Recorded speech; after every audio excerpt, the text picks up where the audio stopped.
Hello, hello, creatures dear. I'm Mir, and I'm so glad to have you here. Today is going to be a bit of a different one. I will be playing Final Fantasy XIV, but not with my main account for the, well, not my main character for the free trial. Rather, I'll be going through with one of my other girls here while I read out the Encyclopedia Eorzea. Volume 1 this time. Been a while since I actually got my hands on it, and I've never read the whole thing through, so I will just pull that up and hopefully get us in store at a nice relaxing time in store. And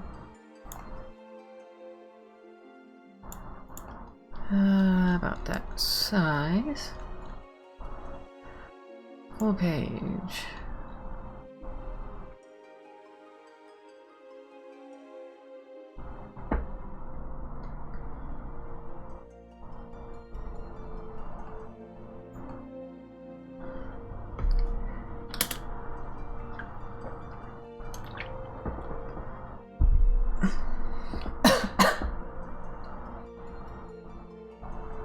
Right, I think that should do it.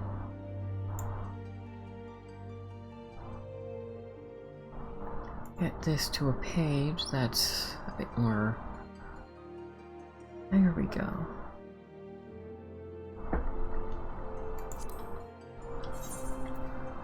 Oh, actually, just a moment. I want to set...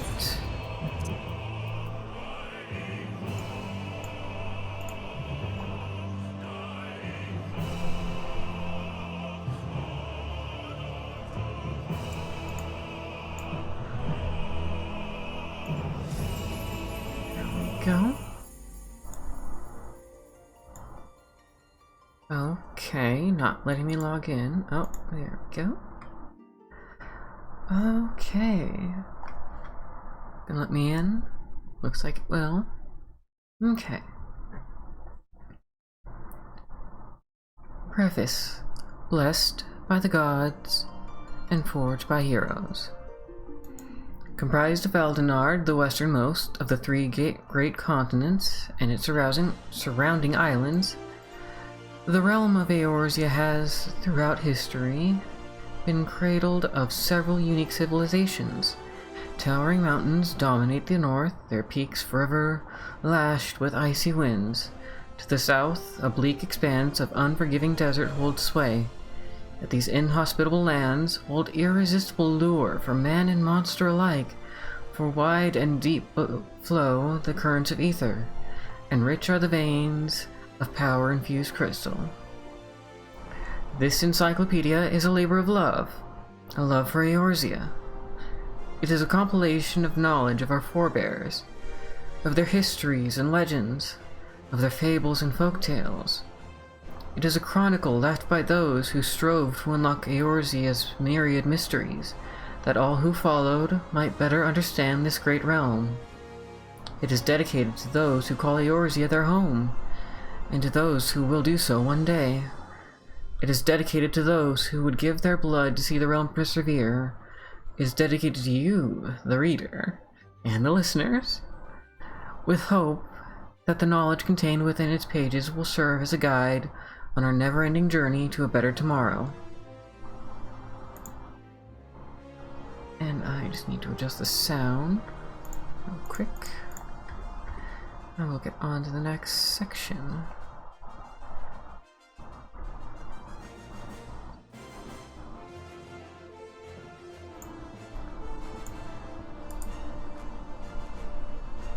Go. Goodness, they love these wide pages. Let us just adjust this real quick. Pardon me. A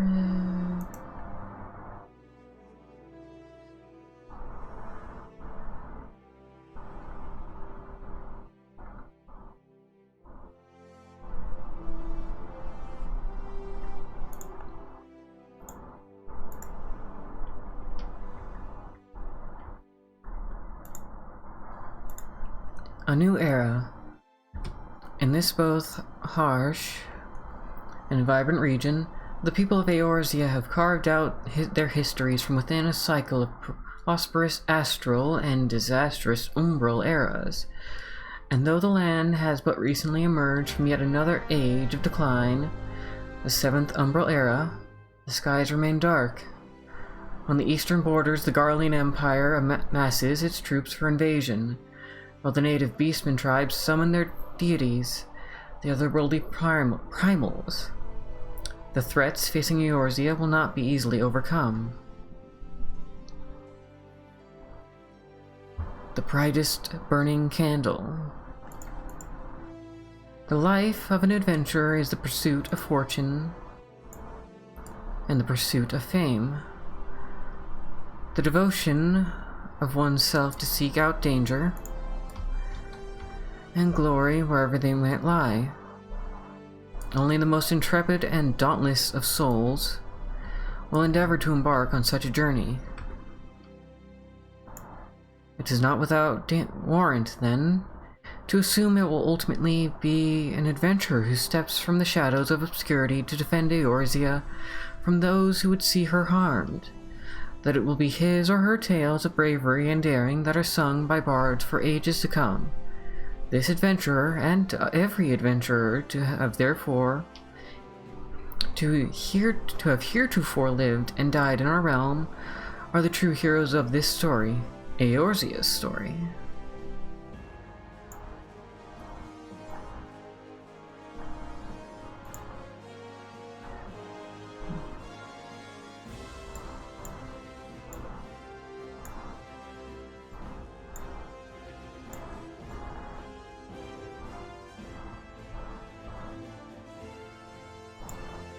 Book 1. Hydaelyn. Basic Etherology. Not only is ether the most basic building block of all creation, but also the life energy upon which the various schools of magic draw. Without knowledge of ether and how it works, scholars would understand significantly less about the world and its inner workings. Life and ether. Within all beings, whether it be man, animal, or even plant, does ether flow. It is the spark which grants life to the lifeless. Conversely, death can be said to occur once ether has left a corporeal object. From this, it is clear to see why many scholars use the word life and ether interchangeably. It can be assumed that a young man of sound mind and body will possess a high concentration of ethereal energy in his humors, whereas an older man or one inflicted with corruption will not. Some scholars have expanded upon this hypothesis, saying that the consumption of food serves not only to fill the belly, but to provide the body with ether lost through exertion. Ether is not by any means static. It constantly flows through creation, forming currents through earth, water, and air, which ensure that life is sustained throughout the world. The stoppage of these currents would be akin to the atrophication of a limb cut off from the heart. Ether is the lifeblood of Hydaelyn, and without it, she and her children would perish. The source of magic. The source of all magics, rather. Manipulation of ether in a manner that deviates from its natural tendencies is what scholars call magic. While the various schools of magic, such as thaumaturgy and conjury, all employ different methods to achieve this goal, the basic concept is the same. A similar, yet more primitive type of ethereal manipulation can also be seen in non-sentient beings. A raptor breathing fire or a bias generating a levin-like shock are all examples of lesser-born creatures utilizing ether within their bodies or available from the nearby environment to hunt or protect themselves from harm. There exist some objects which are believed to toe the line between organic and inorganic, gems being one example. Arcanists tip the scales in favor of life by drawing ether into the stones, the result being creatures known as carbuncles. The 6 elements: fire, wind, lightning, water, ice, and earth. Ethereal energies can be divided into these 6 distinctive elements. These elements provide nature with aspects that govern how they act in the world. For example, a region where ethereal currents are aspected toward fire will generally be hotter and drier than a region featuring primarily ice-aspected currents, a region likely to be characterized by frigid climes. The same can be said for the flora and fauna that populate an area. Seedkin aspected towards wind can navigate the skies as if they were winged cloudkin. Scalekin aspected towards earth will exhibit lithified skin protecting them from shark-fanged predators. In addition to the 6 elements, there also exist 2 poles, astral and umbral, which greatly influence the nature of the elements. An astral charge will bring more activity, while an umbral charge resulting in more passive. Pardon me. An astral charge bringing more activity, while an umbral charge resulting in more passiveness. For example, when in an astral state, fire exhibits high volatility, whereas its umbral state is characterized by dryness. Interelemental relationships. Scholars have long known about the relationships of the elements. These characteristics documented in the ancient tome of Essences and Permutations, a treatise of the 6 elements.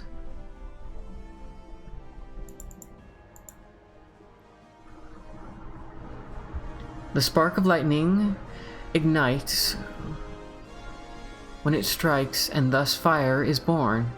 The heat of fire renders to ash all that it touches, and thus earth is born. The density of earth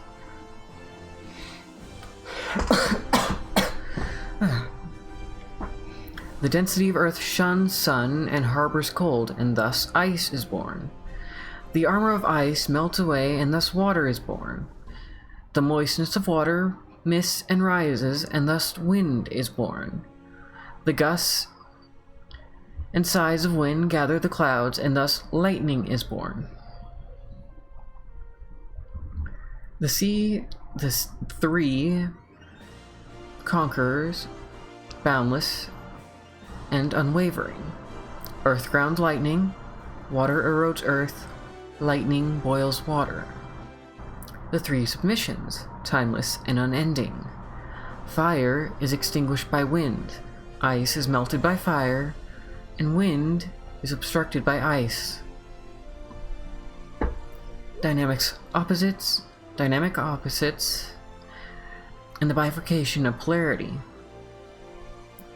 The 6 elements are manifest in all things great and small, and their polarity derives from the astral heavens above and the umbral depths below.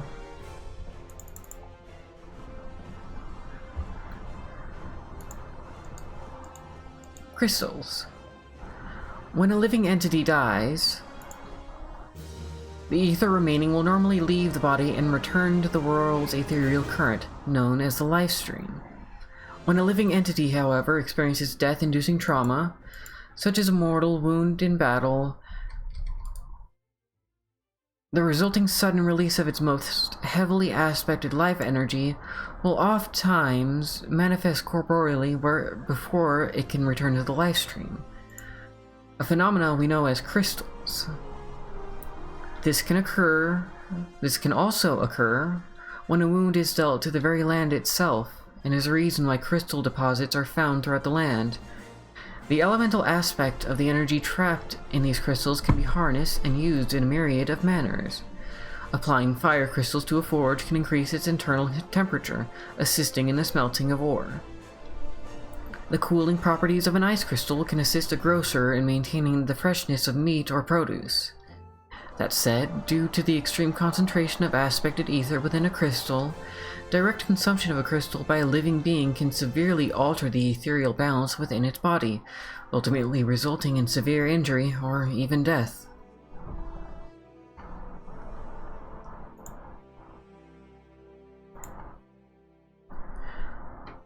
The Twin Realms. Aetherologists believe that existence occurs on two separate but overlapping planes. The corporeal realm, or realm consisting of objects with basic physical properties, and the ethereal realm, or namely a realm without substance, containing the essence of all creation. When an item in the corporeal realm dies or is destroyed, its ether passes back into the ever-flowing currents of the ethereal realm, sometimes referred to by the lay term, the life stream. When something new is born in the corporeal realm, it is granted life with energy from the life stream. Thus, a natural balance is maintained between the two worlds. Each plane exerts influence on the other, the proximity of the two determining the scope of that influence. In places of close proximity, the ethereal plane exerts a great amount of influence on the corporeal plane and vice versa. The corporeal plane benefits from this proximity by becoming rich in ambient ether, something that promotes life and growth. Conversely, locations where there is a distance between the corporeal and ethereal planes are thought to suffer from harsh climes and be characteristically void of life. If, for some reason, one plane were to become irreparably damaged, the other would also suffer, leading to an eventual collapse of both. Ethereal travel. As was stated above, when the planes draw close in proximity, they equally exert influence over each other. We have already given an example of how the corporeal plane benefits from this influence, but what of the ethereal plane? One manner of measurable influence is how corporeal will can be maintained while in a state of pure ether.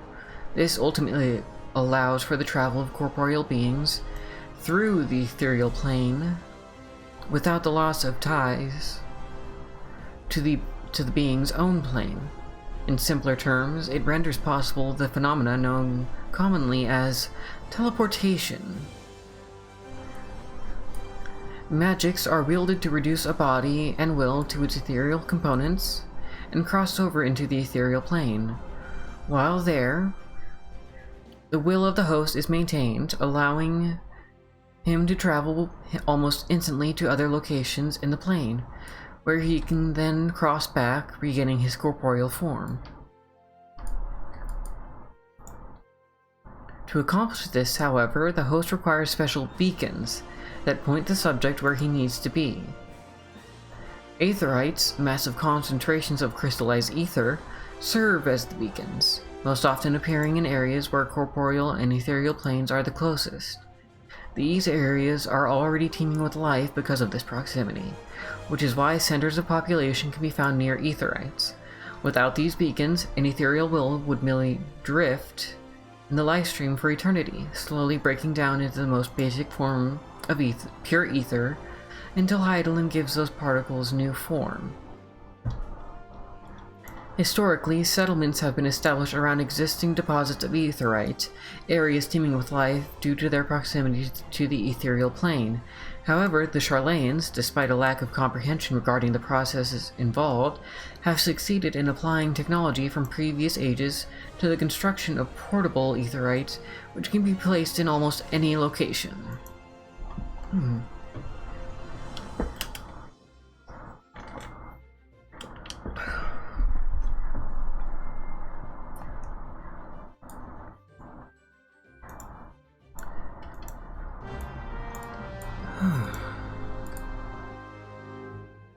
Heidelin.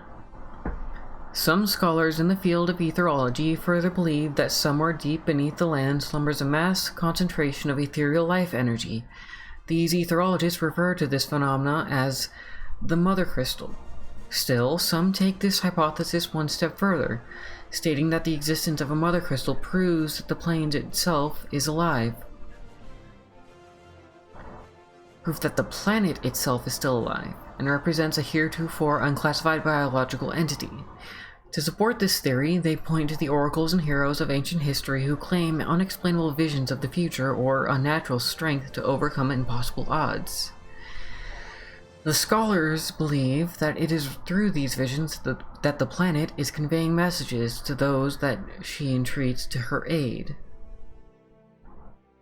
With the recurring themes of Heidelin's will or the will of light, which appear in the myths and folklores of seemingly unrelated civilizations as proof of this belief.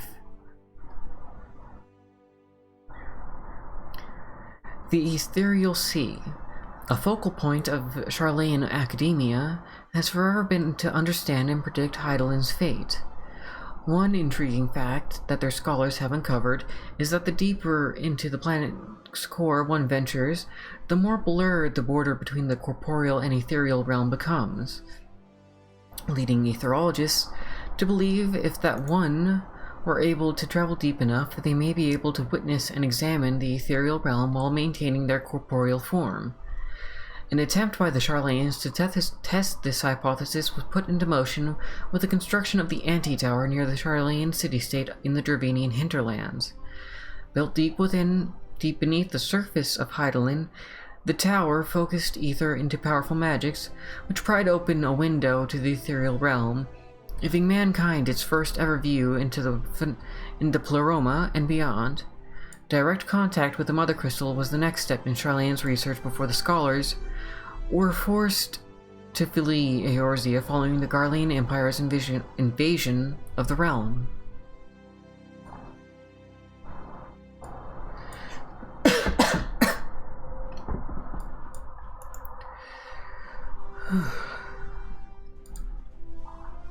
Primals. Arcanists have devised methods of tapping into their own ethereal energy to create semi-sentient yet fully loyal familiars. This, however, is not the sole method available for drawing forth an animate being from the ether. The second method, involving the combining of corporeal ethereal energy, usually amassed in crystalline form, with spiritual ethereal energy, usually represented in the form of faith, prayer, or willpower, in an elaborate summoning ceremony has, in recent years, grown increasingly common amongst the beast tribes of Eorzea. Using this method, powerful godlike beings known as primals can be brought to manifest, allowing them the opportunity to enforce their will on the land. The name primal is derived from the tribe's belief that these creatures are deities from which their peoples originate. In addition to primal, the beings have historically been known as icons by both the Allegan and Garlean empires, who were adamant in their dismissal of the creature's deific status. Once a primal has gained a corporeal form, the creature will oft, as a boon, offer protection to or empower those who summoned it. With corporeal manifestation complete, a primal can also project its own internal ether upon weak-willed beings, corrupting their hearts and minds, effectively creating obedient followers. This tempering can provide a primal's greatest weapon, meaning even a victory against one of the creatures will not be had without great sacrifice.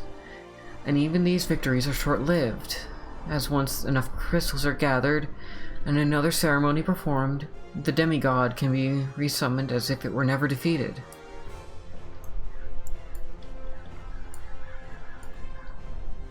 Finally, in addition to the chaos wrought by the beings themselves, the very act of summoning can have adverse effects on the land. The ether required in the summoning and maintaining of the creature's corporeal form will, without fail, draw overmuch from the surrounding environment's life energy, turning once lush areas into wastelands and disrupting the varying balance of the world itself. Tempering. Those tempered by a primal eventually lose nearly the entirety of their wills, leaving only shells that bend to the whim of the beast who hollowed them. Men in this state will give their own lives as easy as they would their name, if it is but the wish of their new master. Not only do these mindless followers provide a formidable enemy, but also provide the faith needed to re-summon the primal, should the being ever lose its corporeal form. Countless attempts, both magical and scientific, have been made to restore a tempered mind to its original state. However, all have ended in failure. The only known cure for this manner of ethereal brainwashing being death. While even a single exposure to a primal's ether can tear apart a victim's mind, multiple exposures can lead to an eventual degradation and transformation of his body. Leviathan's drowned followers have been reported to exhibit physical features more commonly associated with wavekin, while Ramu's touch sylphs will grow extended beards. Proof of this final claim is, at the current moment, severely lacking. In the years leading up to, as well as those directly following the calamity, a great number of primals were repeatedly summoned by the Eorzean beast tribes in desperation to protect their peoples from the Garlean Empire. Some believe that this, coupled with the general resurgence of beast tribe activity, are why the realm still remains in a state of disarray.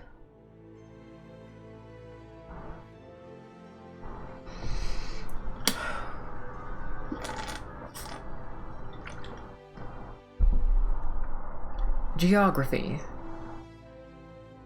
There exist 3 main land masses in Hydaelyn, the largest being that which contains the 3 great continents, Aldenard, Ilsabard, and Hawthord. The following section touches upon the locations, geography, and climate of those areas. The 3 great continents.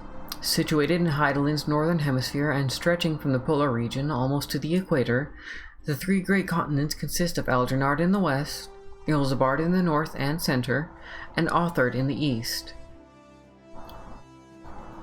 So great is the distance that even the fastest of trader vessels carried by favorable winds require at least a fortnight to make the journey from Old Charlane to Vilbrand, and another 2 moons to travel from there to Doma.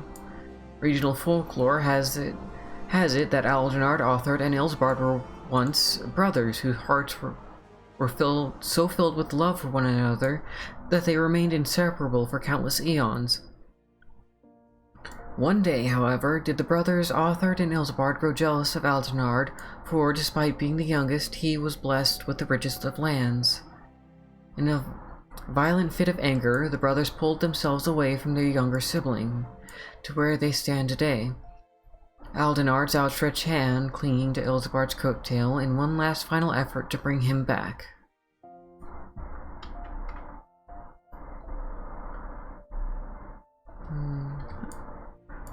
Aldenard.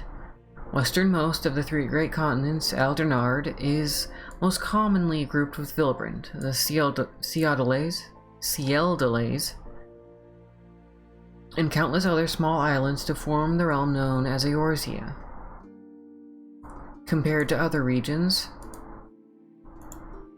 in Hydaelyn, Eorzea is believed to harbor a far greater concentration of ambient ether, making it well suited to maintaining a thriving ecological system.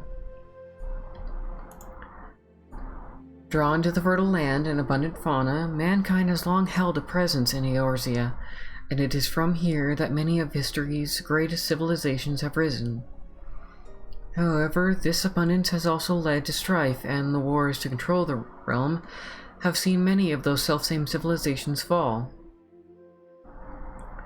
Eorzea is currently governed by 4 independent city-states: Redania, ruling the interior forests of the Black Shroud, the Sultanate of Ul'dah, ruling the southern deserts of Thanalan, the Holy See of Ishgard, ruling the northern highlands of Kurthis, and Limsula-Minsa, ruling Lanasia of the southwestern island of Vilbrand,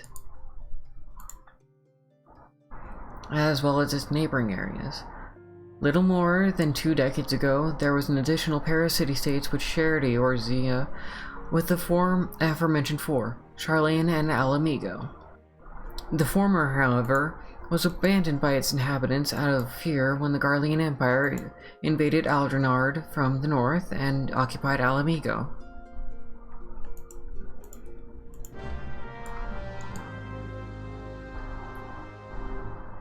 Ilsabard. Positioned between Aldenard and Othard, the continent of Ilsabard is characterized by extreme temperatures and unpredictable weather. The northern territories, located beyond Ilsabard's dividing central mountain range, are oft regarded as some of the harshest environments on Hydaelyn, with several coastal communities made to endure unforgiving storms in the summer and frozen seas in the winter. This has ultimately impeded the advancement of civilization, forcing people to instead exhaust their resources simply to survive. However, 50 years ago, civilization on Ilsabard took a significant leap when, through science and ingenuity, the smaller northern nation of Garlemald started an uprising, which would eventually change the entire face of the three great continents, the Magitech Revolution.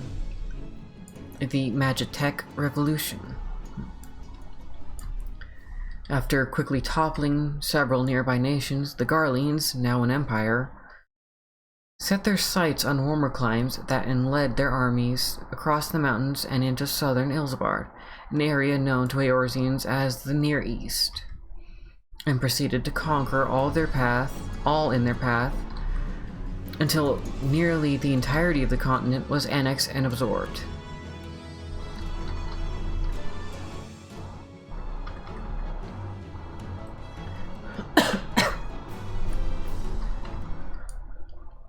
Othard, or the Far East, as it is commonly referred to by those living in the West, is the smallest of the three great continents, yet much like Aldenard, in that it is comprised of a main landmass and countless islands off its coasts. While Aldenard is longitudinally situated farther south than Ilsabard, the towering spires which line the region's northern border are covered in snow year-round, and the land beyond them is permanently frozen. From these mountains trickle down the water which gives Othard life, eventually forming the One River, the longest and widest watercourse in all of the three great continents. This river passes through the great swath of grassland in which the Auri Izela clans live before winding through Yantia, a fertile land that, until recent invasion by the Garlean Empire, was controlled by the nation of Doma.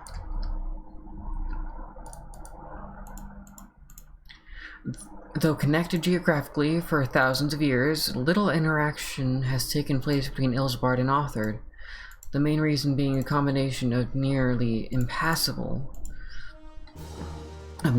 mountain ranges and deadly wastelands, which severely restrict all land routes.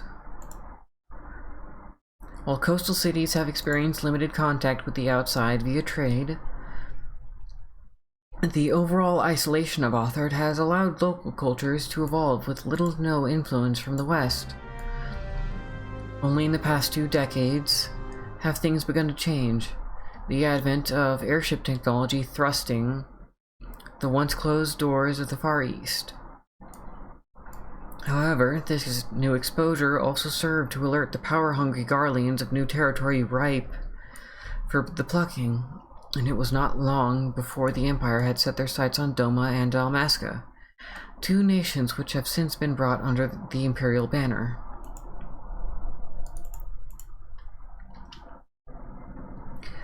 Thavnir. To the south of Ilsabard lies a great sea known as the Bounty. The abundance of sea life combined with its central location in relation to the 3 great continents has historically seen civilizations on the islands of the Bounty thrive even before the calamitous Umbral eras. The most prominent of those civilizations would have to be that of Radzat Han, located on Thavnir, the Bounty's largest landmass. An ancient city-state with a history stretching back thousands of years, Radzat Han is best known as the birthplace of modern alchemy.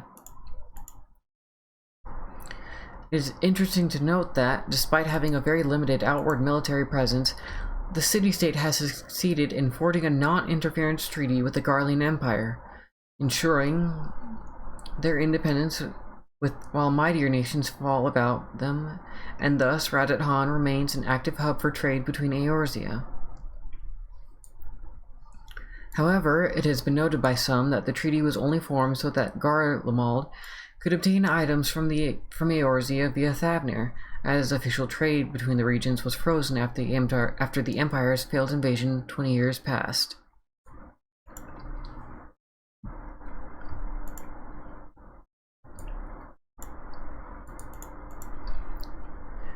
Mericidia. Far to the south of the three great continents beyond the equatorial line lies the second of Hydaelyn's three landmasses, Mericidia. 5 millennia ago, at the close of the Third Astral Era, the Allagan Empire, unsatisfied with controlling merely Alden Ardale's Barden Authored, set their sights to the south and began an invasion that would end with nearly the entire continent being rendered a wasteland. While some areas remain uninhabited even today, those which have been repopulated remain recluse and very rarely welcome contact with the civilizations of the Northern Hemisphere, ofttimes attacking any who approach.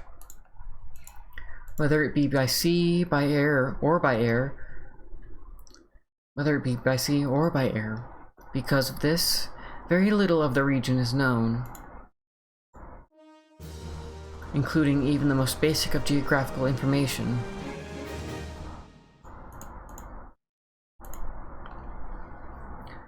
The Northern Empty.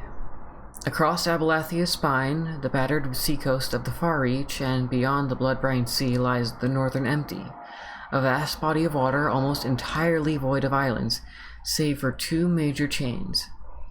The first, and northernmost, is a remote archipelago known as Earsland, First Land, homeland of the Seawolf tribe of Rogadin. It is from these islands that the first inhabitants of Lim Solominsa are said to have hailed, arriving on Vilbrand after a failed raiding attempt in the southern Rotana Sea. On the second group of islands further to the west can be found Old Charlayan, the very nation from which settlers came in the early 6th era to form a satellite city-state in the Dravanian hinterland. The Southern Seas. The seas far to the south of Eorzea also teem with countless tiny islets. Excepting the occasional squall, proximity to Hydaelyn's equator blesses these islands with a warm, pleasant climate. It is from these islands that the Lalafell originate, using catamaran-like ships unique to their civilization to travel across the boundless waters into the great continents. Interaction between Eorzea and the southern island is remarkably abundant, with most trade going through Lim Solominsa and its busy ports. It is also well documented that Arcanima, the school from which arcanists draw their craft, originate from these isles and was brought to Vilbrand by Lalafellan immigrants to the realm. The New World. The final of Hydaelyn's three major landmasses lies far to the west of Eorzea, beyond the boundless ocean known as the Indigo Deep. Despite the dearth of ancient epics and historical tomes to support the land's existence, as recently as 80 years ago, it was debated whether or not the place was not more than mere literary exaggeration. That is, until a sea-wolf adventurer hailing from Lim Solominsa named Kettenram the Blue rediscovered the region upon sailing west for nigh 2 moons straight. Notwithstanding the sailors' repeated attempts to name the region Kettenland, the New World remains the term most commonly used today. Not only did Kettenram and his crew discover the landmasses, but they also spent several moons exploring the inland, eventually encountering the denizens of the sprawling nation of Mamulja. Kettenram was even granted audience with the nation's supreme leader, to whom he presented various gifts from his Eorzean home. These rare gifts impressed the leader so much that he presented him with a massive idol forged from pure silver, as well as allowance to roam free about his nation during their stay. Kit and Rom used this opportunity not only to map the land, but to gather myriad root vegetables and seeds to carry back to Limsa Lominsa. Many staples in modern-day Eorzea, Eorzean diet, such as ogre pumpkins, ruby tomatoes, popatos, and alligator pears, are all transplants from the New World. While distance prevents much modern-day interaction between the New World and Eorzea, recent years have seen an influx of Mamulja mercenaries, making the trip from their homeland to make profit from the unrest in the east.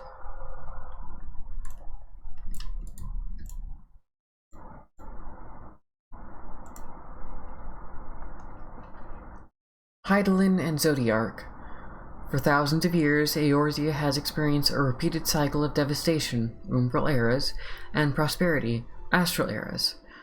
Recent revelation has shown that this may be a result of a deep-seated conflict between the will of light, Hydaelyn, and the will of darkness, Zodiark. The eras. Eorzea has been defined by its periods of growth and prosperity, wherein civilizations have risen and thrived until being brought down by terrible disasters, known as calamities, which, in turn, bring upon ages of darkness, known as umbral eras. The most recent calamity occurred a mere 5 years past and constituted a night of destruction which ushered in a period of chaos and uncertainty known as the 7th Umbral Calamity. Known as the 7th Umbral Era, pardon me. This calamity was a result of the fall of Hydaelyn's lesser moon Dalamud in the 1572 year of the 6th Astral Era.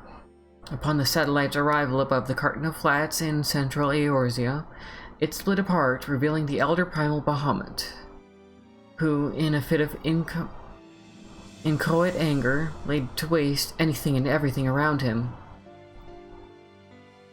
Up until Dalamud's fall, many 6th Astral Era scholars convinced themselves that the fact that there had already been 6 calamities, each representing one of the 6 elements, was proof that there could not be a 7th, and that the 6th Astral Era would last indefinitely. However, subsequent study of Garlean Empire Legata's Nail Van Darnas's meteor project would eventually lead these scholars to the conclusion that the attack by Bahamut was indeed a calamity, though one not represented by any one element, but rather consisting of all the elements charged astrally. Following much deliberation between the scholars and the ruling parties of each of the 4 Eorzean city-states, the consensus was finally made to deem the years following Bahamut's advent the 6th Umbral Era.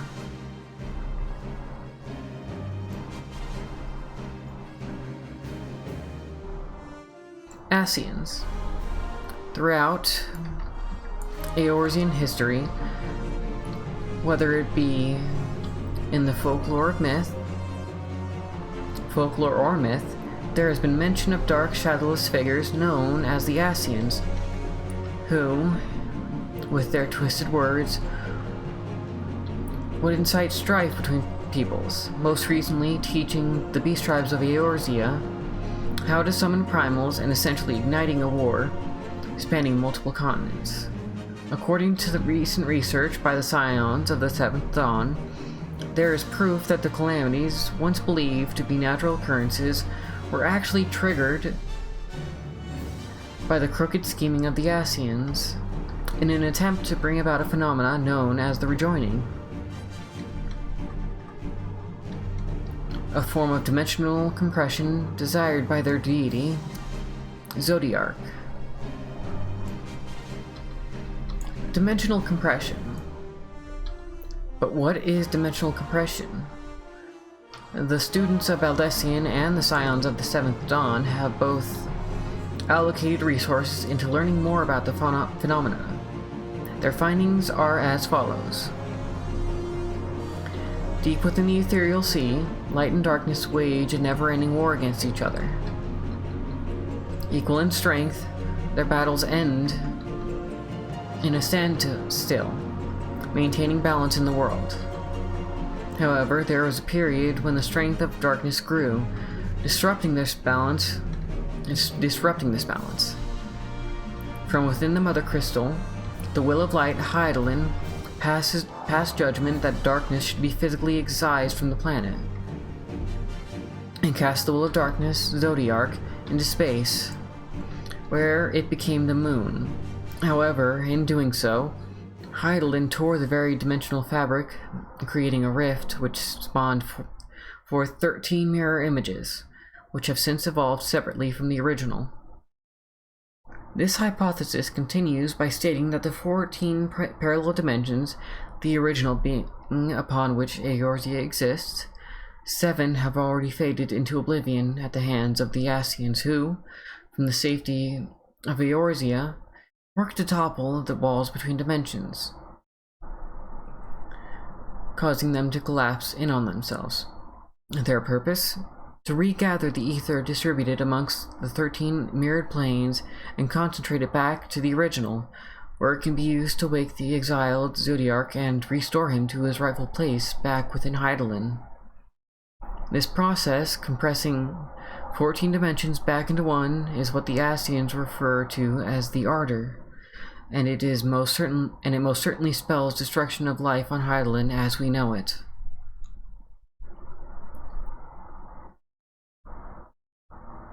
The Warriors of Light. In the moons before the calamity struck and ushered in the 7th Umbral Era, Eorzea saw the rise of unlikely heroes who took up their blades to stave off impending doom. However, despite their countless deeds, the names and faces of these brave men and women have been mysteriously erased from the minds of Eorzeans, all that remains being a seared white brilliance that blinds us from memories that should exist. These shades have since been dubbed the Warriors of Light, and while their identities may never be fully known by most, their deeds will live on in legend for all eternity. The Echo. So, who were these Warriors of Light who led Eorzea back from the precipice of destruction? Study of ancient documents, from musty tomes to wall carvings, shows us they are not unique to the 6th Astral Era, and that similar heroes have appeared before every calamity to ensure mankind endures. For example, before the Great Flood, which marked the end of the 5th Astral Era, legend tells us of 12 Archons who descended upon Eorzea to warn its denizens of the rising waters. There are also tales from the Near East which followed the exploits of great warriors known as the Zodiac Braves, warriors whose appearance have also happens to coincide with a past calamity. What, then, ties these legendary figures with the Warriors of Light who emerged but 5 summers past? One answer might be that the Mother Crystal and the power she is hypothesized as providing to those of her choosing. Eorzean myth is full of tales of heroes who have been granted seemingly otherworldly powers. While much of this can be attributed to embellishments by bards looking to add spice to their honeyed tales of sword and sorcery, might it be that these tales also speak some truth, as the powers which they describe are often similar to ones documented by the Scions of the 7th Dawn as being experienced by those few who have had contact with Hydaelyn. This power, known as the Echo, comes in many forms, several of which are listed below. The power to transcend words. For those blessed with the power to transcend words, language no longer poses a barrier to intercultural communication. Voice utterances fade and are replaced by an internal understanding of another's intentions. Conversely, words spoken by one with this power are immediately understood by all, without need of linguistic interpretation. The power to transcend time. Those granted with this form of the echo can mentally travel back in time to witness occurrences experienced by another. It was originally thought that proximity with the memory holder was necessary for transcession. However, it has recently been discovered that residual mnemonic ether lingering in a location can also trigger these third-person flashbacks. The power to transcend worlds. Though rare, there have also been cases reported of individuals who, through the manifestation of Eidolon's very light, can walk the ethereal plane and communicate directly with the planet herself. The Blessing of Light. If recollections of self-proclaimed heroes are to be believed, Eidolon will often attempt to make contact with those who possess the echo, sometimes in the form of a voice, other times in the form of a vision, and still other times in the form of enhanced senses or protective barriers to shield against powerful magics. These boons have been called Blessings of Light, yet despite their frequency, little is known about them. However, it is assumed that many of the miracles, which appear in myth and legend, are actually instances of Eidolon bestowing her blessing upon an individual.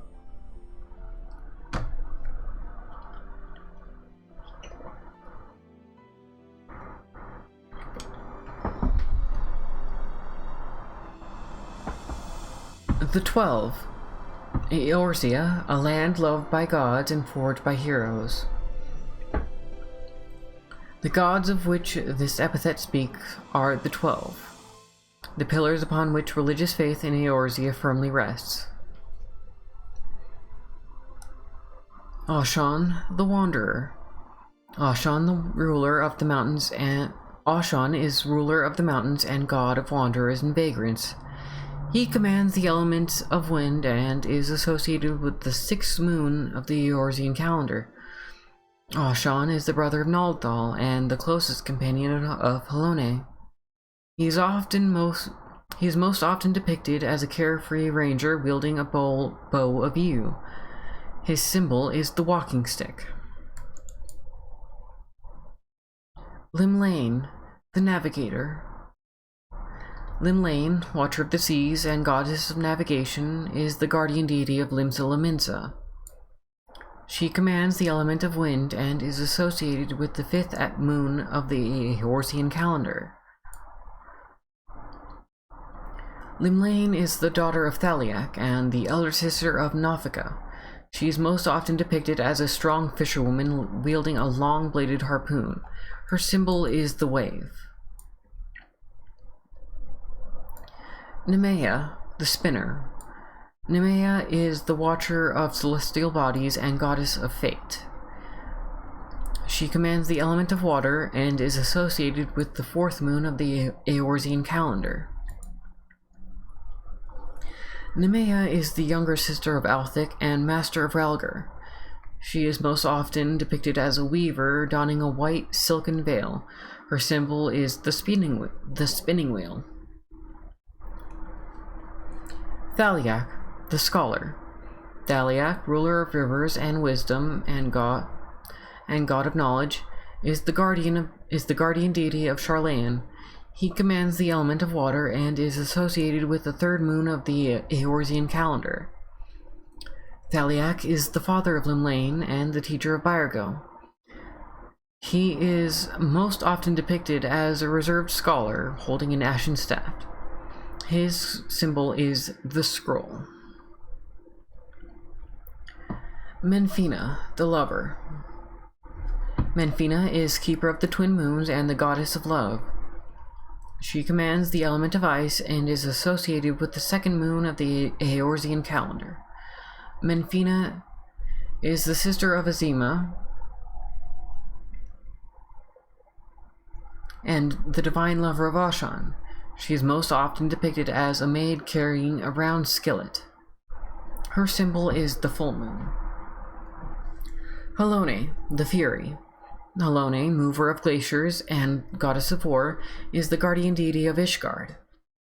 She commands the element of ice and is associated with the 1st moon of the Eorzean calendar. Halone is the daughter of Alger and a bitter rival of Nafka. She is most often depicted as a relentless warrioress armed with a bronze great shield. Her symbol is the three spears. Althic, the Keeper. Althic is the surveyor of change and space and god of time. He commands the element of earth and is associated with the 12th moon of the Eorzean calendar. Althic is the father of Azima and Menfina and elder brother to Nemea. He is most often depicted as an austere emperor wielding a mithril great axe. His symbol is the hourglass. Nafika, the matron. Nafika, tender of soils and harvests and goddess of abundance, is the guardian deity of Gridania. She commands the element of earth and is associated with the 11th moon of the Eorzean calendar. Nafika is the daughter of Azima and the younger sister of Limlane. She is most often depicted as a jubilant farmer holding a scythe of steel. Her symbol is the spring leaf. Nalthal, the traders. Nalthal, overseer of the underworld and god of commerce, is the guardian deity of Ul'dah. He commands the element of fire and is associated with the 10th moon of the Eorzean calendar. Nalthal is the single manifestation of the deific twins Nald and Thal. He is most often depicted as a discerning merchant holding a balance. His symbol is the cowrie, an ancient shell currency. Azima, the warden. Azima is keeper of the sun and goddess of inquiry. She commands the element of fire and is associated with the 9th moon of the Eorzean calendar. Azima is the daughter of Althic and the elder sister of Menfina. She is often depicted as a noble lady holding a golden fan. Her symbol is the radiant sun. Rhalgr, the destroyer. Rhalgr, breaker of worlds, is the god of destruction and guardian deity of the now fallen nation of Alamigo. He commands the element of lightning and is associated with the 8th moon of the Eorzean calendar.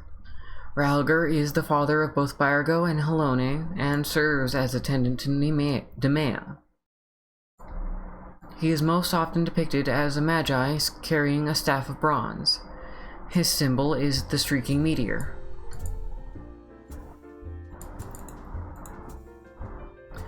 Byargo, the builder. Byargo is the purveyor of architecture and industry and god of the arts. He commands the element of lightning and is associated with the 7th moon of the Eorzean calendar. Byargo is the elder brother of Halone and pupil of Thaliak. He is most often depicted as an ardent smith with a two-headed hammer. His symbol is the hand.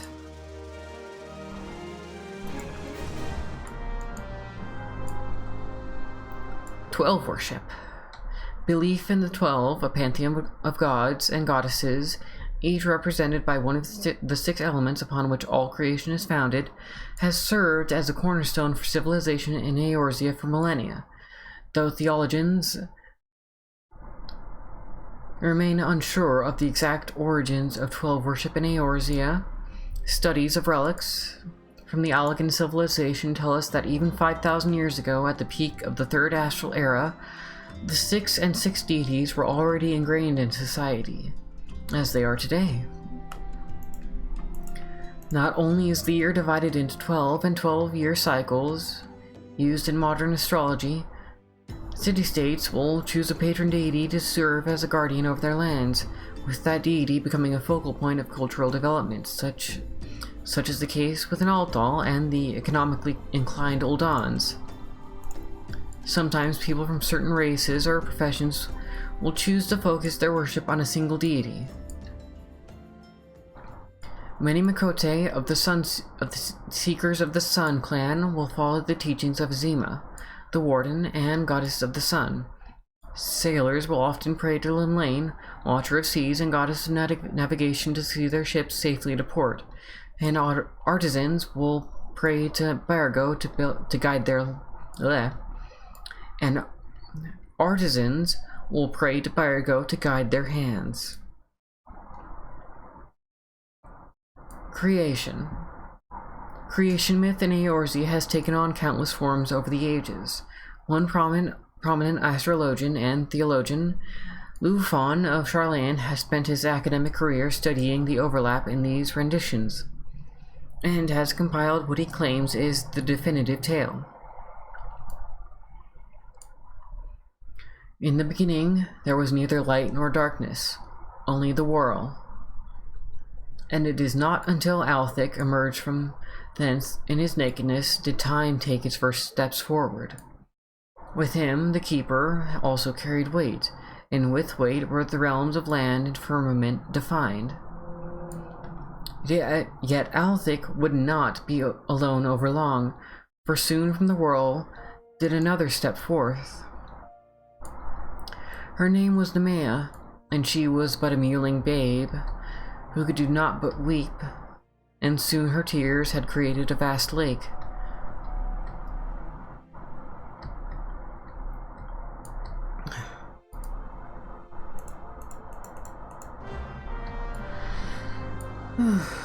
Althic, seeking companionship in the empty realm of his creation,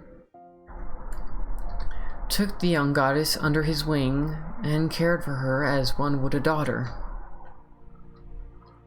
As Nemea grew, however, so too did their love for one another, until it could no longer be contained, culminating in a divine coupling, which resulted in the birth of two holy daughters, Azima, the sun, and Menfina, the moon, and with their advent was day and night conceived.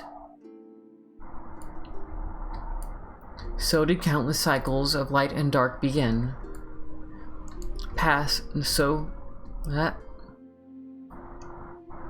So did countless cycles of light and darkness pass before the whirl once again. From the whirl once again did another step forward. Thaliak, bearer of wisdom and knowledge, looked upon the silent and unchanging lake left by Nemea's tears and coaxed from it a river to carry that water to the far corners of the realm.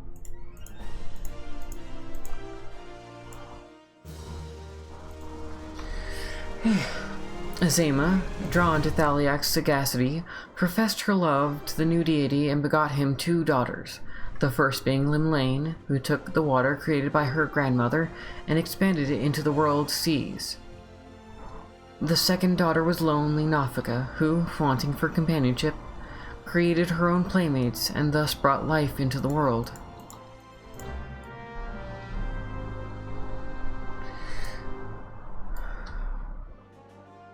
It was not until life had spread throughout the land and newly created seas that a new god appeared. Though whence the others did not know.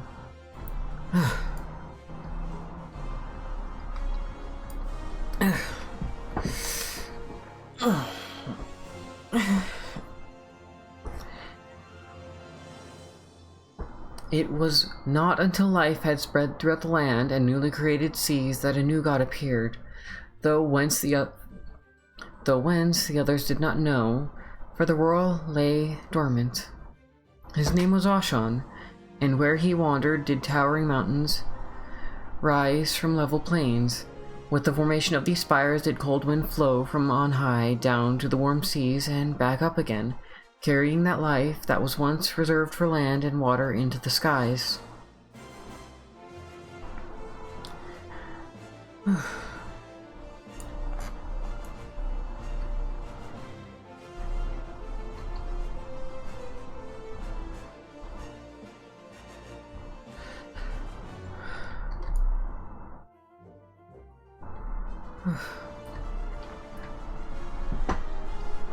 Those winds did bring love into the hearts of Limlane, yet though she longed to be with Ashan, his wanderlust prevented the two from ever being joined over long, and lo, did they never beget children of their own.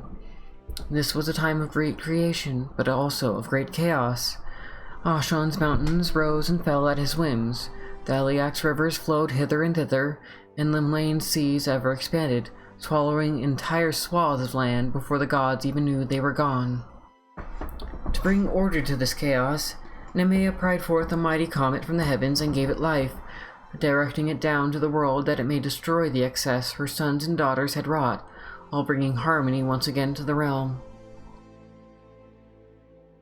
And for many days and nights was the world calm, the gods content in the order which now reigned supreme. That is, until the world woke from its slumber and beckoned forth two final deities, Virgo and his younger sister Halone.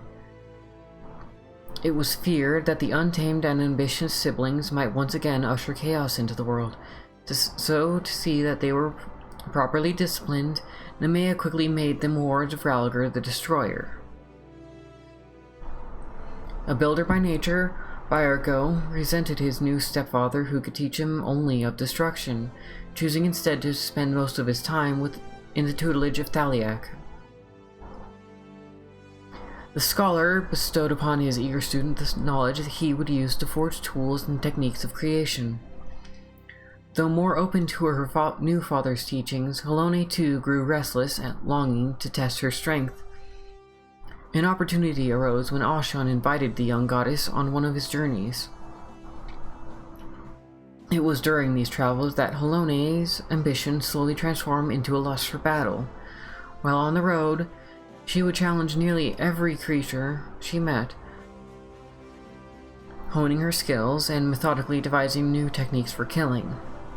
When Nafika, mother of the life, learned of Halone's wanton destruction of her creations, she was angered beyond words and swore revenge, but the Fury ignored the matron's challenges, widening the rift between the two. Ashan, feeling responsible for this rift, devised a plan to calm Nafika. From within the mountains of his creation, Ashan summoned a fount of magma, which spewed forth onto the land. Upon cooling, the magma took the form of the 12th and final god of the dual aspect in Nald Thal. With Nald Thal, Ashan had provided a god to oversee the souls of those who had met their deaths and provided them with peace in the afterlife. Satisfied that her creations would no longer wander the void aimlessly, Nafika agreed to a truce with Halone. And with the advent of the 12th and final god was the pantheon complete. But before they could call an end to their toil, they first required a realm in which they could reside and watch over their myriad creations. To this end, they created the 7 heavens, and to there did they finally retreat, bequeathing rule of Eorzea to mankind.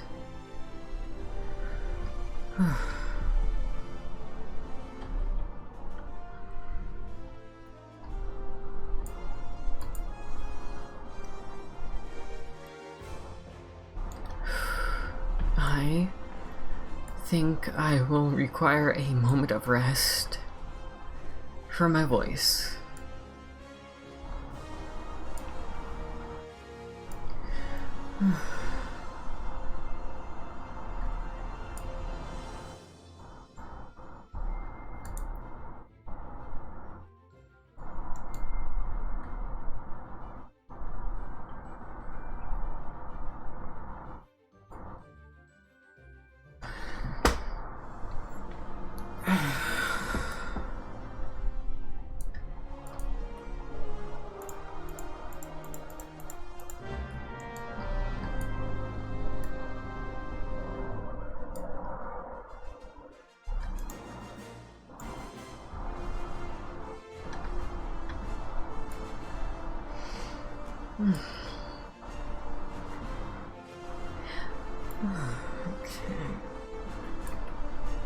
Hells and Heavens. Every god and goddess of the 12 is associated with one of the 6 controlling elements. When the deities deemed their work on Eorzea complete, they proceeded to create the firmament, the result being 6 astrally aligned heavens aspected to each of the 6 elements.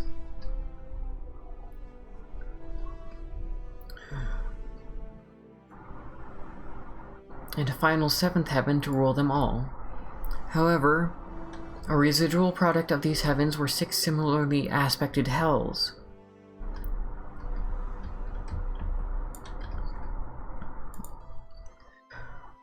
The 6 lower heavens are represented in the sky by 6 constellations, star formations which astrologians also perceive as gates that, when opened, can allow a person to become attuned with the heavens and manipulate their ether. These constellations revolve around the pole star, which is believed to be the gate to the 7th and final heaven. While some sects of 12 worship have different views of the afterlife, most believe that the righteous are promised a place in the heavens, while sinners are doomed to an eternity of punishing trials in the hells. A belief made popular by a famous theologian and playwright of the 6th astral era states that upon an evil man's death, he will fall to a hell that corresponds to the sins he committed in his lifetime. On suffering an eternity in payment for these sins, he must journey through the remaining 5 upper hells and witness the sins of his brothers before finally arriving at the gate of the 7th hell, where his heart will be weighed. If it is heavy with sorrow and repentance for what he has done, he will be sent to the heavens. But if it remains light, he will be admitted to the 7th hell, where he will suffer forevermore.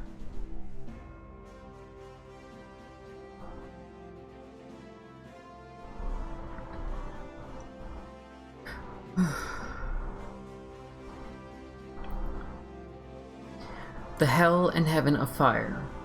And the Heaven of Fire sprawls an endless city built by Naldthal, from golden bricks fired in the heat of Azima's sun. Here resides the just and the fair, the honest and the philanthropic.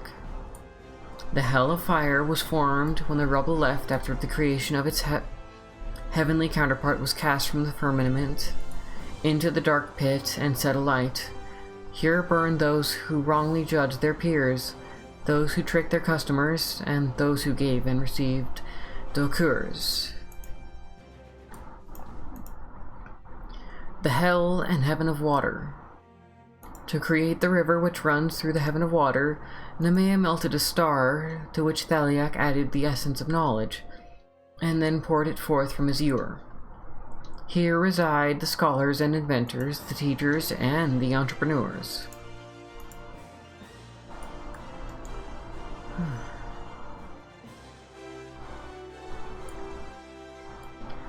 From the bed of the celestial river, did forsaken droplets fall to the pit, where they settled and stagnated, creating the Hell of Water. Here drowned deceivers, counterfeiters, mountebanks, and false prophets.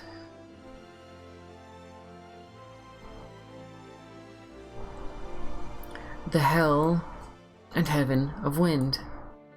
In the Heaven of Wind rises a towering mountain range, atop which Ashan looks out upon an endless sea ruled by Linlane. Here rest explorers and adventurers, mountain climbers, saints, and those who rescued the aforementioned souls from peril. Rogue gusts from on high incite terrible tempests in the pit, creating the Hell of Wind. Here mountain bandits, defilers of land and sea, and pirates suffer as their air tears flesh from bone and soul from flesh.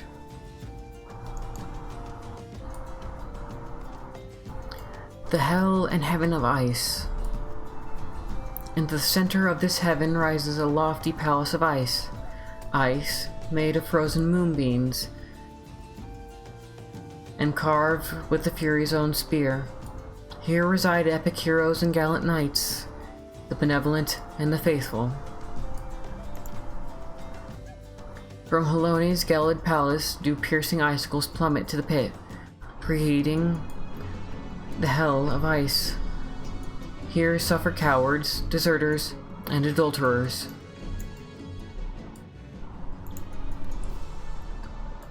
The Hell and Heaven of Lightning.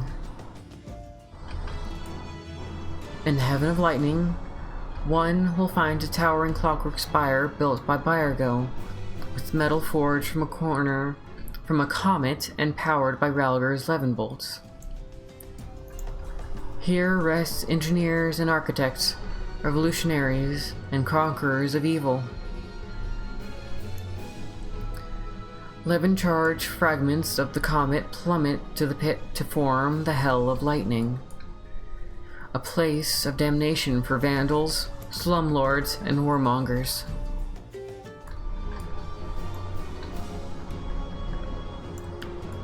The Hell and Heaven of Earth. To create the Heaven of Earth, Navika planted a single sapling, which Althik instantly coaxed to maturity by bending time itself. Under this mighty sentinel's bough sit farmers and naturalists, historians and archaeologists. Leaves fallen from the tree and left to rot in the pit are what create the Hell of Earth. Here lie buried thieves and defilers of nature, liars and revisionists.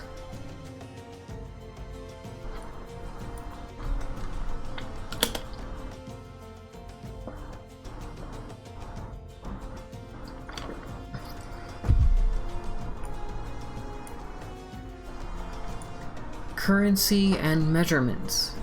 Eorzeans employ a system of units and measurements which serve to quantify various aspects of their daily lives.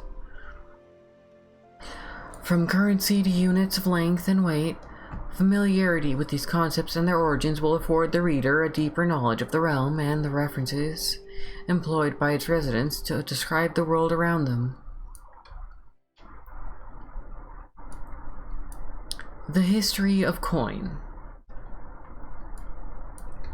When the sixth umbral calamity came, laying waste to the land and swallowing up once proud nations of magi and wise men, the currencies minted and circulated by these civilizations lost their value, and the economy of Eorzea returned to a primitive system of barter and trade. As the realm recovered and rebuilt itself after the dawn of the Sixth Astral Era, the currencies of Mach and Amdapor came back into limited use.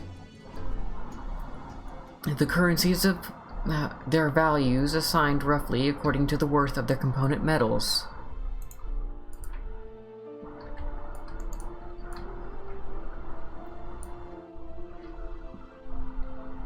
As city-states and nations came to flourish, certain interests took steps to mint their own currencies, with Charlene and Ishgard quick to follow suit. As contact between nations in these times were limited at best, no effort was made to introduce a universal standard, and for years, many and myriad currencies were exchanged throughout the land. This changed in the years of peace that followed the Autumn War. Trade and diplomatic relations between nations flourished,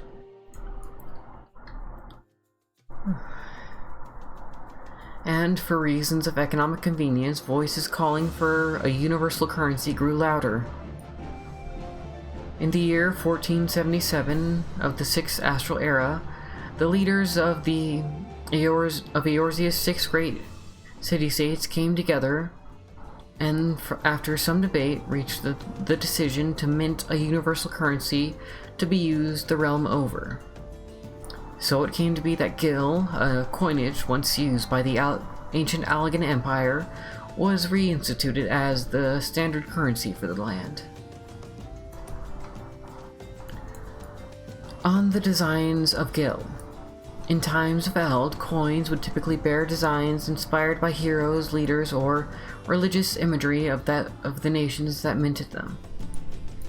With the introduction of Gil as a universal currency, however, a consensus of experts from all nations made the decision to adopt neutral designs, ones not rooted in the traditions of any one culture or nation, in the interest of avoiding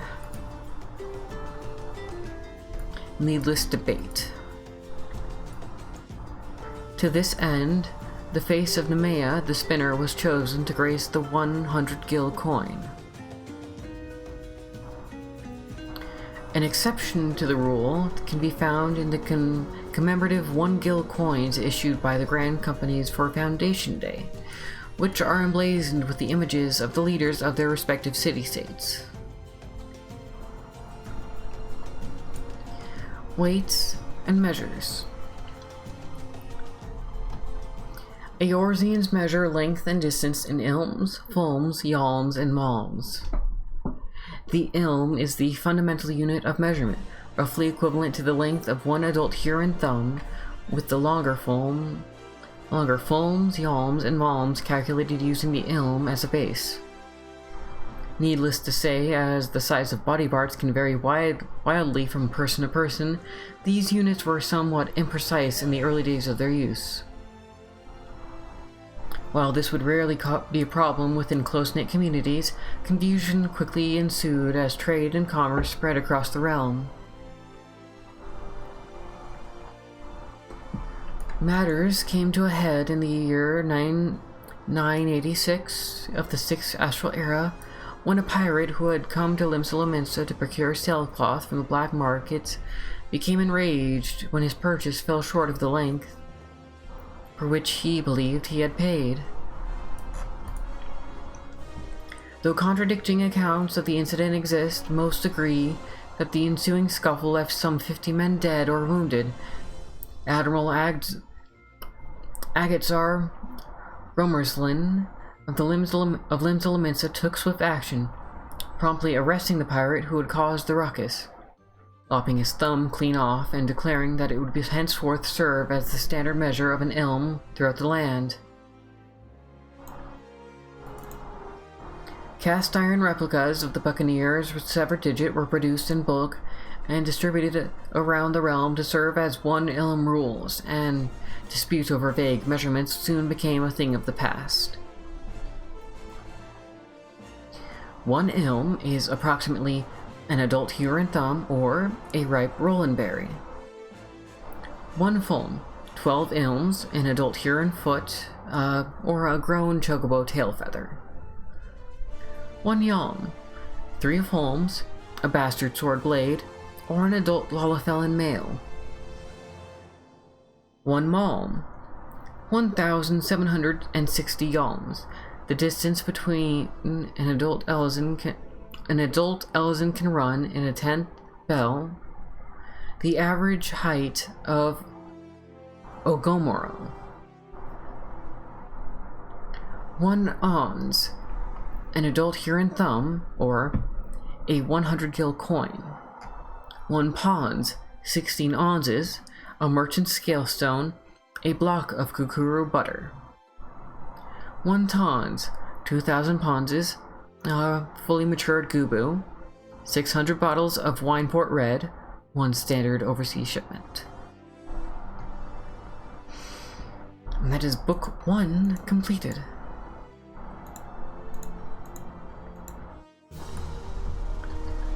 Pardon me as I give my voice time to rest.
Hello, hello. Sorry to keep you all waiting.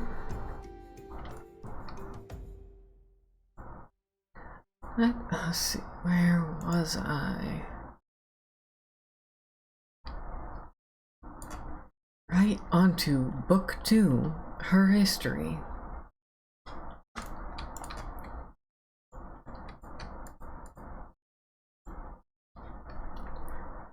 The History of Eorzea. To fully understand the realm of Eorzea, one must first delve into her past and witness the violent cycle of birth and destruction which forged the land from darkness.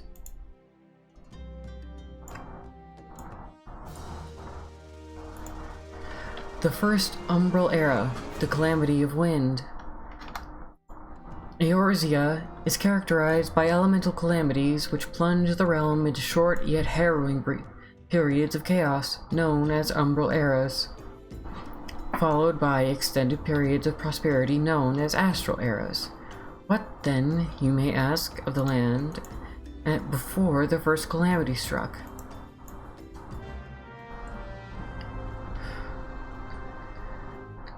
Drawing from the songs and writings of countless civilizations, theologians believe prehistory to be a tempestuous time of uncontrolled creation overseen by mercurial god or by a mercurial god or gods, creation which abruptly ends with the destruction of all that exists, ultimately allowing for the rise of mankind from the wreckage.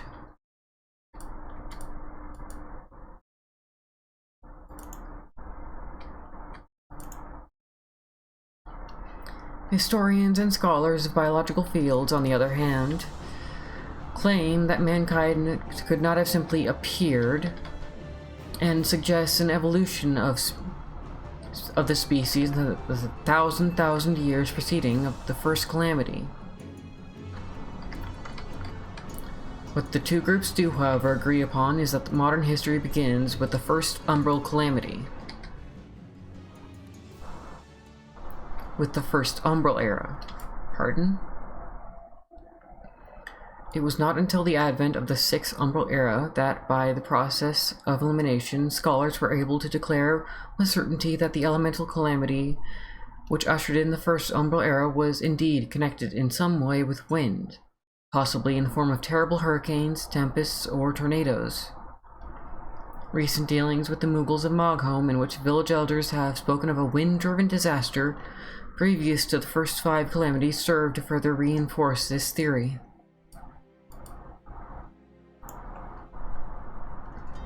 The First Astral Era, a time of stone and fire.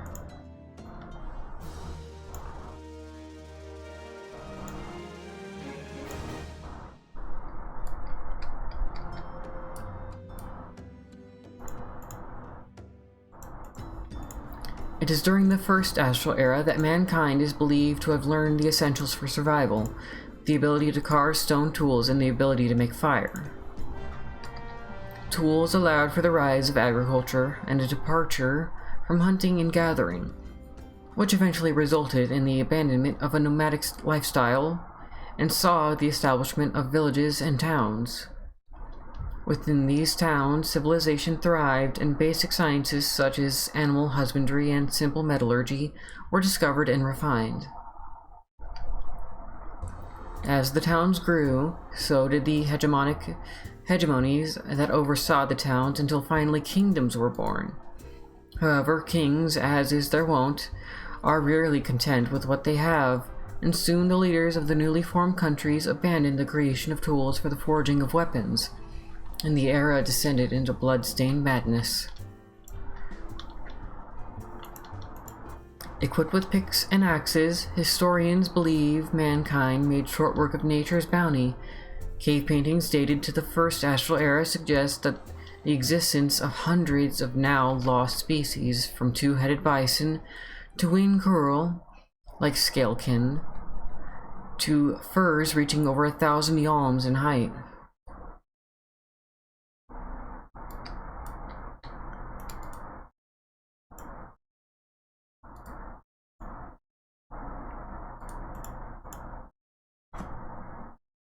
The Second Umbral Era, the Calamity of Lightning. Despite the constant wars waged by kings seeking to expand their domains, mankind thrived, its numbers multiplying with each passing summer. To house and feed the people, forests were felled and fields planted. To forge their tools and weapons, mountains were gutted and skies blackened. For countless years, nature suffered this wanton spoiling of the land until finally the scales were tipped. Mountains of fire belched forth ink-stained clouds, which covered the skies and thrust the realm into eternal darkness. From the skies fell an endless rain of white-hot levin bolts, which raised fields, boiled lakes, and split the very walls of mighty fortifications. For a full 12 moon and a day did nature's fury ring. Fearful that the gods meant to purge the land of mankind once and for all, the people abandoned their homes and towns and fled underground into caves. Awaiting them there, however, was not salvation, but death, for the caves became breeding grounds for pestilence and plague. As the people sat trapped in darkness, watching their families meet slow, painful ends, they concentrated their efforts on the one path left to them: prayer. Theologians believe it is this mixture of desperation and focused prayer that gave way to the very first magical incantations. Now fully aware of the land's boundless anger, mankind turned to the heavens for strength. Through prayer, the people of Eorzea discovered that hidden deep within words lie magic that, when fueled by faith, can empower.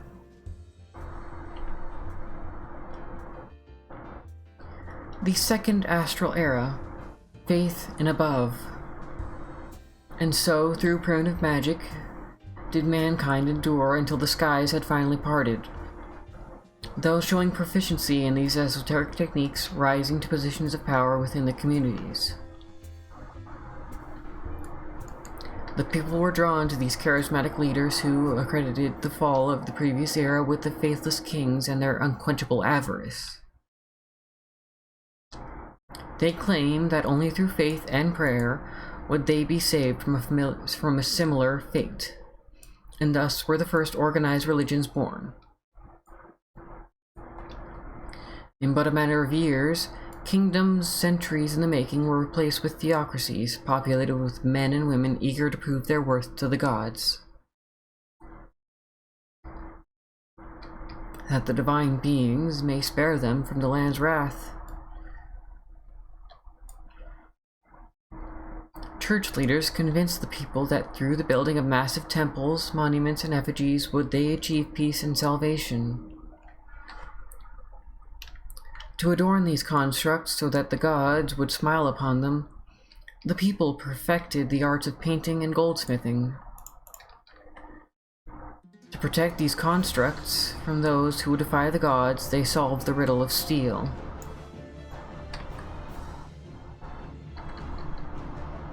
To better bask in the gods' light, mankind reached high to the heavens. Church commissioned construction of countless cathedrals, temples, and sepulchres during the Second Astral Era saw the rapid advancement of stonemasonry, the constant mantra of "to the heavens" pressuring early architects to conceive techniques that might defy the very laws of nature. The Third Umbral Era, the Calamity of Fire. Faith and fear had given the churches absolute power over the realm. However, absolute power corrupts absolutely. Soon, desire for plenary control pit rival religions against one another, culminating in the advent of an extended dark age of holy wars, witch hunts, and cleansings. Towns were burned, children sold into slavery, all while men and women died in the thousands. With no one to tend the field at home, crops withered, leaving those few who had not marched to war to starvation. The coffers of the victors swelled with spoils taken from their enemies. But there was nowhere to spend this newly acquired wealth. The road to rebuilding would be a long one, but the people were convinced that if they maintained their faith, they would rise as they had done once before. By this time, however, the gods had grown weary with mankind, the hubris displayed by the church enough to convince the heavens that the people of Eorzea must, once again, be humbled.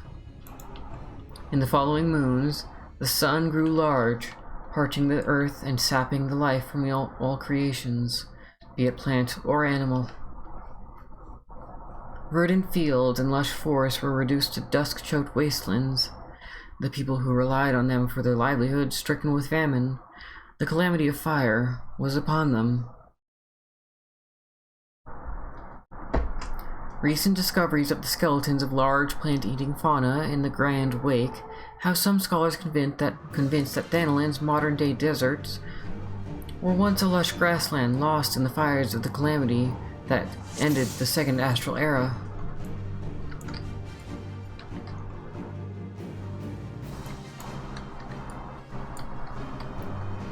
The birth of an empire. Approximately 5,000 years ago, the Eorzean civilization reached what can arguably be considered its peak, at least in the sense of technological advancement and overall influence on the rest of Hydaelyn. With the advent of the Allagan Empire and its spread to the north north to Ilzarbard, east to Authard, and south to Mericidia.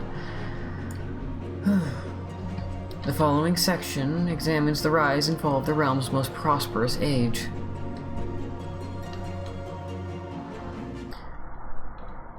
St. Koinek's Find. Nearly 6 centuries ago, a determined young man in Ul'dah by the name of Koinek would stumble upon what would prove to be the greatest discovery of the 6th Astral Era: relics of the great Allagan Empire. In order of Nalthal Seminarian, Koinek was immensely clever, consistently receiving the highest marks amongst his peers. The Order had high hopes for the young prodigy and envisioned him a future leader in the Church. These hopes crumbled to dust when Koinek became infatuated with stories of a long-lost empire briefly mentioned in Holy Scripture, Alleg. Despite being less than a year from graduation, he abruptly abandoned his studies and began a fevered pursuit of knowledge on a subject most in the Order regarded at best as allegory. Turning a deaf ear to the pleas of his professors, Koinek was expelled from the seminary and eventually ostracized by his closest companions. This, however, only fueled the young man's passion to prove his detractors wrong. To fund his obsession, Koinek became a merchant, every coin earned put into the acquisition of ancient tomes and the overseeing of exploratory digs in remote locations across the realm. It was not until the year before he passed away, over 5 decades after his search began, that Koinek finally found what he was looking for in a sparsely populated corner of Mordona. Once a laughingstock in academic circles, Koinek was now a hero. Universities begged him to join their staff, while sponsors from across Eorzea showered him with coin to finance future excavations. Further vindication was achieved after his death, when he was canonized, not by the order which forsook him, but by the followers of Althic, the scholar. Koinek's name lives on to this day in St. Koinek's Find, an organization dedicated to the continuation of the eponymous archaeologist's work. The destruction wrought by both the Battle of Silvertear Skies and the subsequent calamity altered the land in such dramatic fashion that locations once submerged under hundreds of yalms of water were now exposed, revealing Allagan ruins which had not seen the light of day for countless summers. The scholars of St. Koinek's Find have since begun excavations in these areas in hopes of making their next big discovery. The Third Astral Era. The rise of an empire. The communities which emerged in the aftermath of the Calamity of Fire, while fearful of the gods, were wary once again to make them the centerpieces of their society. Pursuit of the divine had incurred the wrath of the heavens. So, to avoid a similar fate, mankind chose to place distance between itself and the gods. As a result, society began to focus on the individual talents of its people. Faith in the gods gave way to faith in oneself. With this newfound confidence, mankind began producing some of the greatest minds in history. New discoveries in science and technology were being made by the day. Civilization was advancing at a rate unseen in the previous two astral eras, and at the forefront stood a man who would see that civilization reach to the far corners of Hydaelyn, Zonde. Considered by many to be a genius in his own right, the highly ambitious Zonde used his uncanny intelligence and charisma to build a nation that, while founded in science, did not deny the magic of the second astral era. Those few descendants of the priests and witches of the second astral era were welcomed and given places where they might hone their skills and wield them for the good of the people. As Zonde learned more of magic potential, he assigned many of these mages to his newly formed army, where their unmatched strength on the battlefield allowed the young leader to subjugate neighboring lands with limited Allagan casualties. In less than a year, Allag was the largest nation in Eorzea, and Zonde crowned himself emperor. Upon his death, Emperor Zonde was interred in a tomb built within a crystalline cavern located in Mordona. Reasoning behind this being that it was thought that the concentrated levels of pure ethereal energy might repair the corrupted flesh and restore Zonde's soul to his new body. The actual consequences were quite different.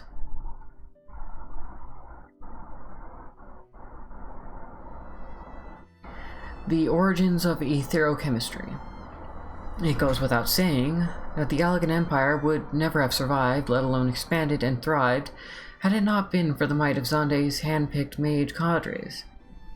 Their most important contribution to the Empire, however, was not solely spell-weaving, but the incorporation of their magics into existing scientific principles. Siege engines enhanced with magics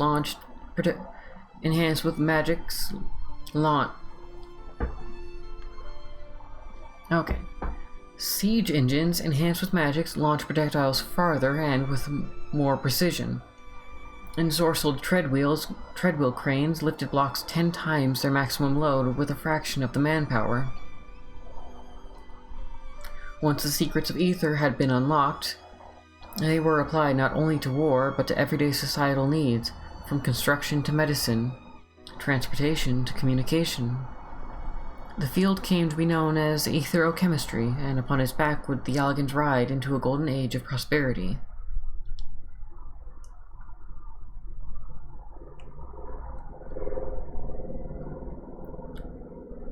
Shown here is an artist's rendition of the Allagan Empire as envisioned by the scholars of St. Coinach's Find. Massive metal frames unearthed at the find in Mordona suggest that the Allagans employed airships not unlike those in use today.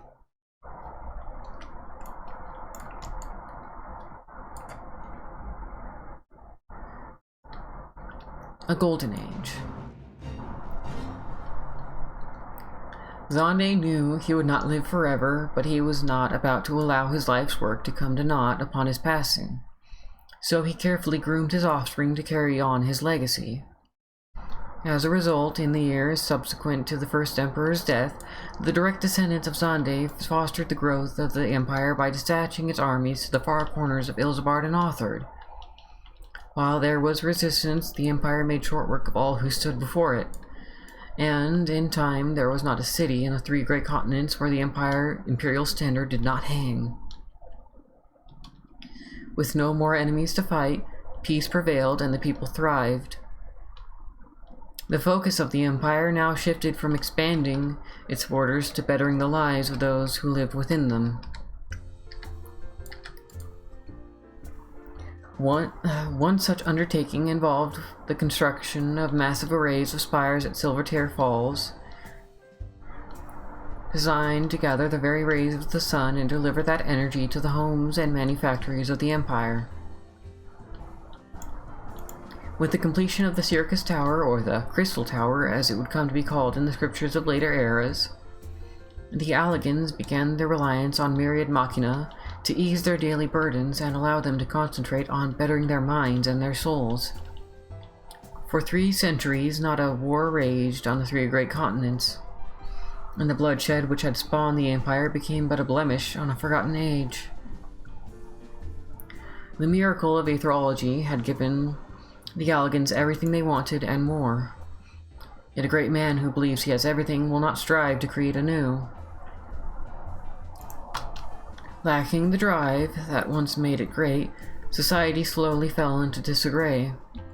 The people had grown complacent, abandoning learning and drowning themselves in leisure, relegating any and all work to machina. Birth rates plummeted, while suicide became increasingly common.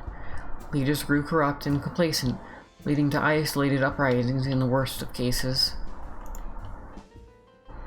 In the years preceding the 7th Umbral Era and the re-emergence of the Crystal Tower, scholars had little to draw upon regarding the sun-collecting spire's appearance. Early attempts by artists commissioned by the St. Coinex Find to recreate the Crystal Tower, all beautiful, were ultimately different from the actual construct.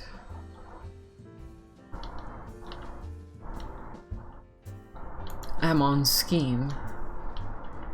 The Empire was becoming crushed under its own weight, inching ever closer to destruction while its people sat glassy-eyed in their homes, dangerously dependent on the luxuries science afforded them. There was one man, however, who was not about to stand idly by as oblivion crept ever closer. A talented technologist by the name of Amon. Amon believed that what the Allagans needed to save them was not another invention or technological breakthrough, but a strong leader. A leader who could ignite the fires in the hearts of men and wake society from its apathy-induced stupor. A leader, the likes of Emperor Zande and the First. A leader, the likes of Emperor Zande the First. Instead, however, of waiting until another individual with the qualities of Zande appeared, Amon believed better success would be had with a more direct approach, resurrecting Zande himself. Techniques to temporarily restore life to mortified flesh by growing it anew had already been discovered by Allagan scientists. Amon believed, however, a temporary return would not be enough to ensure a rise from the ashes of the once mighty Allagan Empire. What were needed were the secrets to eternal life. And so, Amon began a series of experiments, combining chimerobiology and cloning, in a last desperate effort to achieve immortality. In the early stages of those experiments, he used brigands and revolutionaries to test his newly developed techniques. Once his methods had been refined, he moved next to the Emperor's bloodline, and finally to his own self. The results were promising, prompting Amon to move to the second stage of his plan, the unearthing of Zande's tomb and the resurrection of the Emperor. Utilizing the solar energies collected in the Crystal Tower combined with his newly perfected vivification techniques, Amon achieved the impossible. Zande walked to Eorzea once again.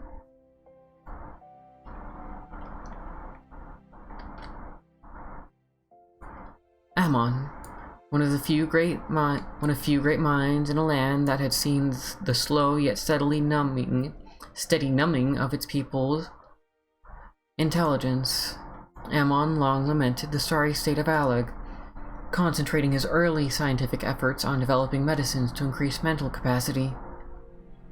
He soon realized that it was not knowledge that the Allagans lacked. If anything, they had too much. What his people lacked was a leader.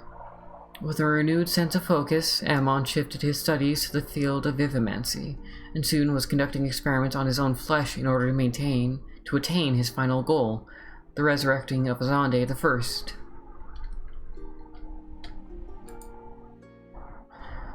Scylla, a high-ranking archmage of the Allagan imperial cadres. Scylla was tricked by Ammon, a lifelong adversary within the imperial court, into participating in the mad technologist's experiments with immortality. Promised never-ending life and limitless power, Scylla begrudgingly agreed to the alteration of her corporeal form, only to wake from the anesthetics to find snapping maws of wild hounds, creatures most despised by the mage, or her own head had once been.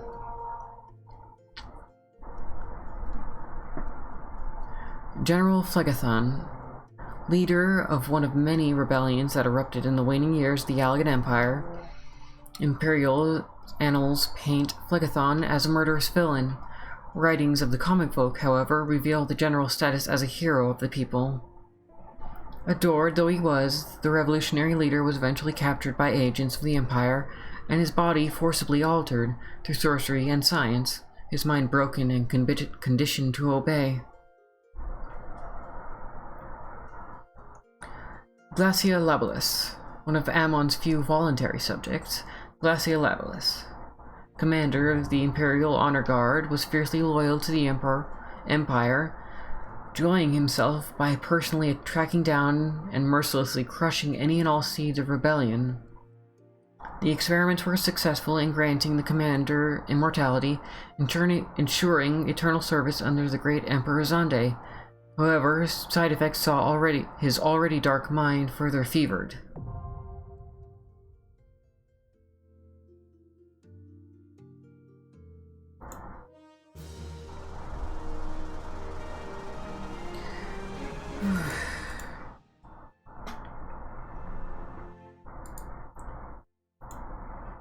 A high southward.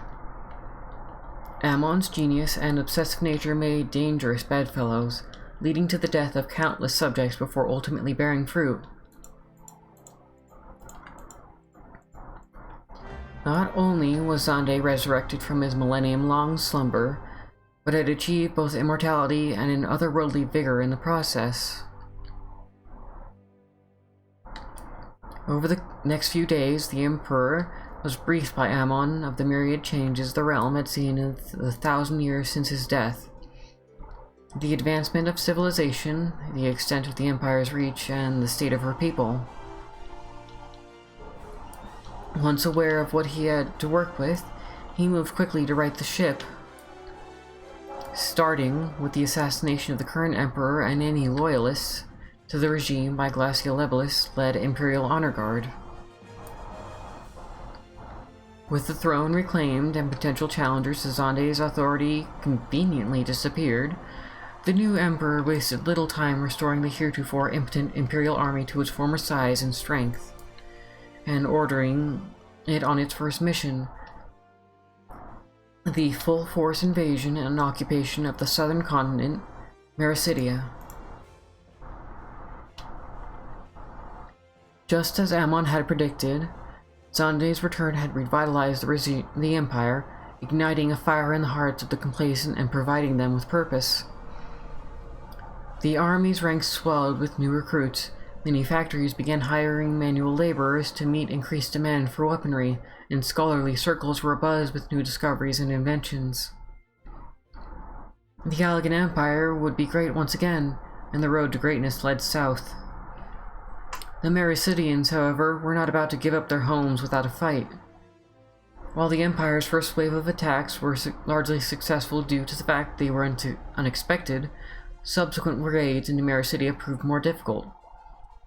The native peoples of the southern continent banded together under the leadership of the dragons, who also claimed dominion in Mericidia. While without equal on the three great continents, The Imperial army's chimerical war beasts were no match for the dragon's fiery breath, and countless casualties were suffered. This, however, only served to further motivate the scientists of Balag in their ungodly pursuit of might through biological manipulation, and it was not long before they had created abominations which exceeded the might of the Mercidian horde. In a decisive and bloody battle, the Allagans slew the Dawn Worm, Bahamut, paving the way for immediate occupation, or so they believed. Kalia, a product of both mechanical and biological ingenuity, the solid steel aberration Kalia was developed in the etherochemical research facility in Azizla to combat the dragon legions of Mericidia. This mechanized hydra could withstand not only attacks from razor-sharp fangs and talons, but also white-hot flame from dragon breath, and provided invaluable in the campaigns waged on the southern continent. So effective was the creation, the Allagans would eventually place one within Bahamut's metal jail to guard the Great Worm. The Warring Triad and Bahamut.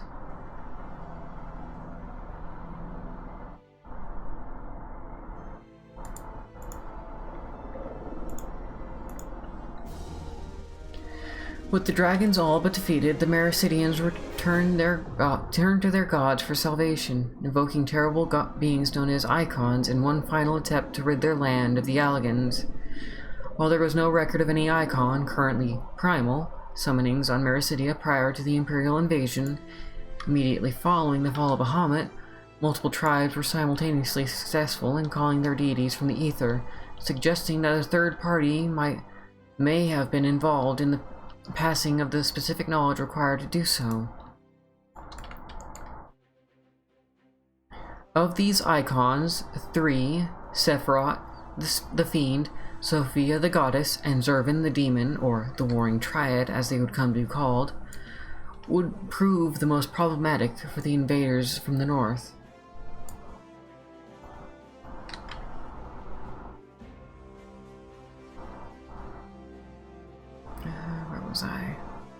Temporarily driving the Allagans back to the Mericidian coasts.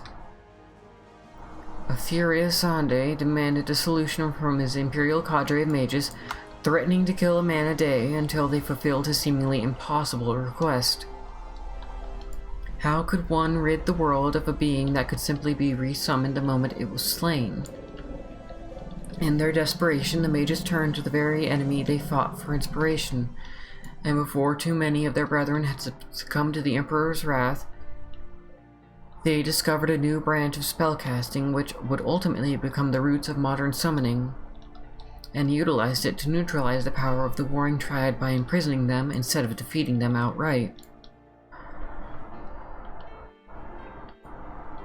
A victory over the Icons should have marked the end of conflict in Mericidia, but the southern continent was not yet willing to concede defeat.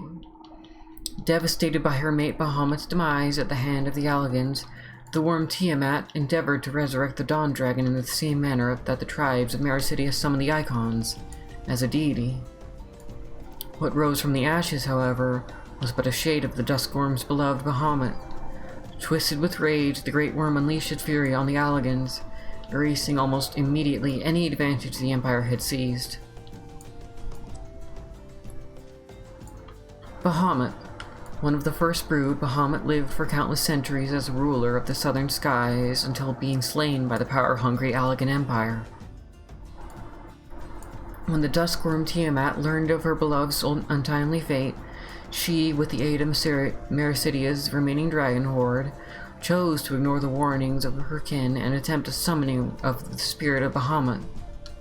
Her sorrow and anguish, combined with the rage of her kin, however, corrupted the spirit as it returned from the lifestream, the result a mad tyrant little resembling what had once been the Dawn Worm.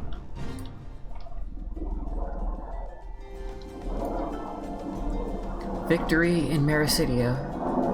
Emperor Zande found great joy in the ever-changing tide of battle, and is claimed to have said that he never felt more alive than during the slaughter of the Mericidian campaign. He also believed that a man was only as strong as those he slew, and therefore would welcome the onslaught of his enemies with open arms. using them as opportunities to gain even more power. The war with Mericidia fueled the advancement of Allagan technology and deepened the Empire's knowledge of arcane magics. Not only could a dragon or an icon now be captured, but it could be tamed, controlled. Its very life essence could be tapped and used as a source of seemingly endless energy. A fate that ultimately befell the Warring Triad. In a breakthrough by Imperial mages, communion with Voidsent was achieved, ultimately culminating in the signing of a pact between Emperor Xande and the self-proclaimed ruler of the Void, the Cloud of Darkness. In exchange for an unlimited supply of vessels which would house the minions of the Void, allowing them to remain in the corporeal realm, the Emperor merely demanded that the Voidsent fight for him on the shores of Mericidia. With each enemy slain, a new vessel would become available, allowing for the immediate summoning of a host and subsequent possession of the body. The more the undead army killed, the larger their ranks swelled, until not even the mighty Bahamut reborn could overcome their numbers. The Great Worm grew gradually weaker as the crystals required to maintain his strength became scarce due to over-harvesting.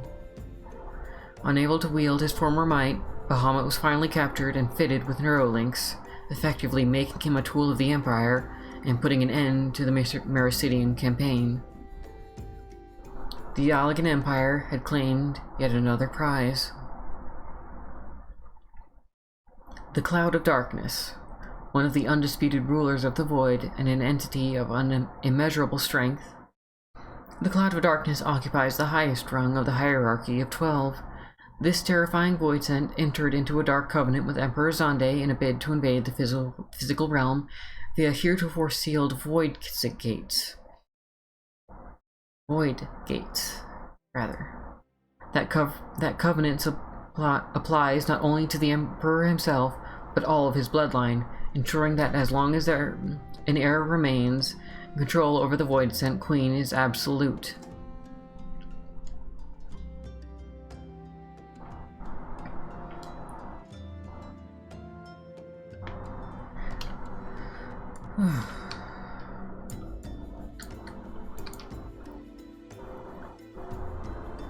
The Fourth Umbral Era, the calamity of Earth. Mericidia had fallen and the Empire was now the largest it had been in its entire history. The Emperor, however, was unable to savor his victory over long. War had quenched his lust for blood, but with its end came a sense of emptiness. Experiencing death had shown Xande the very limits of life, and he would no longer be satisfied with the mundanity of reigning in a time of peace. An obsession with slaughter and destruction tightened its grip on Xande's mind and slowly drove him to madness. His following orders would only serve to prove this.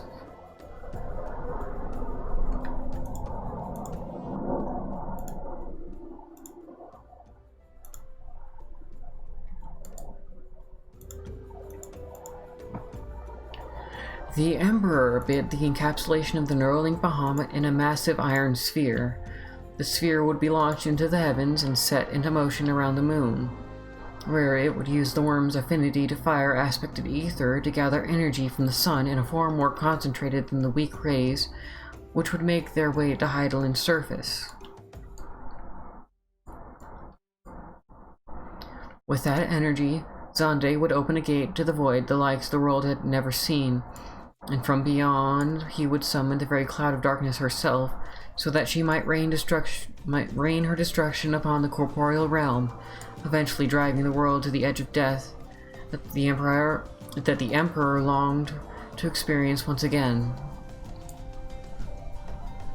Unsurprisingly, very few Allagans shared the same twisted aspirations as Xande, and seeds of unrest quickly took root. Independent resistance cells joined together to form an army which drove the Mad Emperor and his few remaining loyalists out of the Imperial Palace and into the Crystal Tower. Unfortunately, this maneuver was too little too late. The satellite containing Bahamut was activated remotely by Xande, commencing the transfer of ethereal energy. The Void Gate would open soon.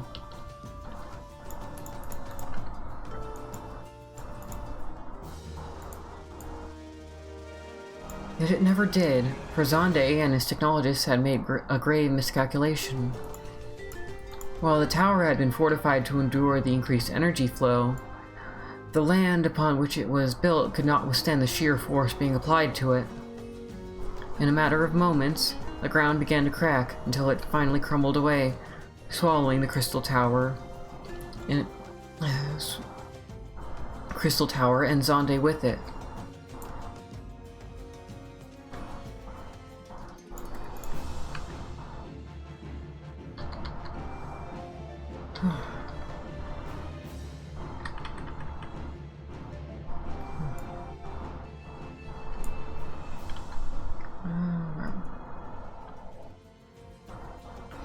The Resistance's victory, however, was short-lived. The Crystal Tower's collapse triggered a chain reaction of tremblers, which shook the entire realm, toppling mountains and literally tearing the land asunder. In mere moments, the Allagan Empire was laid to waste, yet even as the Crystal Tower was sinking, Emperor Zonde's most trusted aide, the technologist Amon, invoked powerful magics and halted the flow of time within the structure. The tower and its denizens fell into a deep slumber.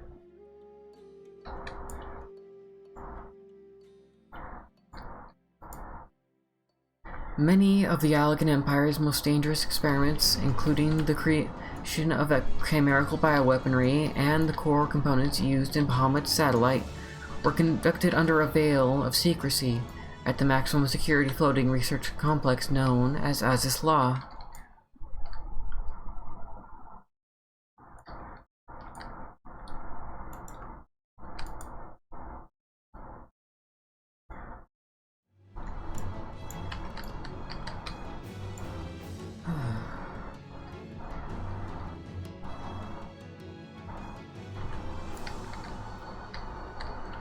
Princess Selena's legacy.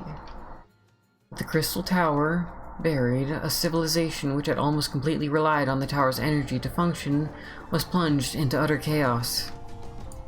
Machines ground to a halt, lamps fell dark, lines of communication and transportation were severed. Those who served on artificially levitated employment sectors such as Azad Law were suddenly trapped. The flow of supplies upon which they relied for maintenance of their facilities dried up. Without the energy and manpower to keep them in check, the chimerical aberrations contained in these quarantined areas escaped their cages and soon turned on their creators.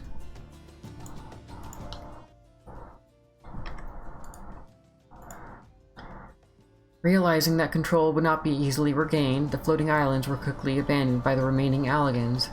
They would remain uninhabited by all but the Chimera for 5 millennia until their rediscovery at the dawn of the 7th Astral Era.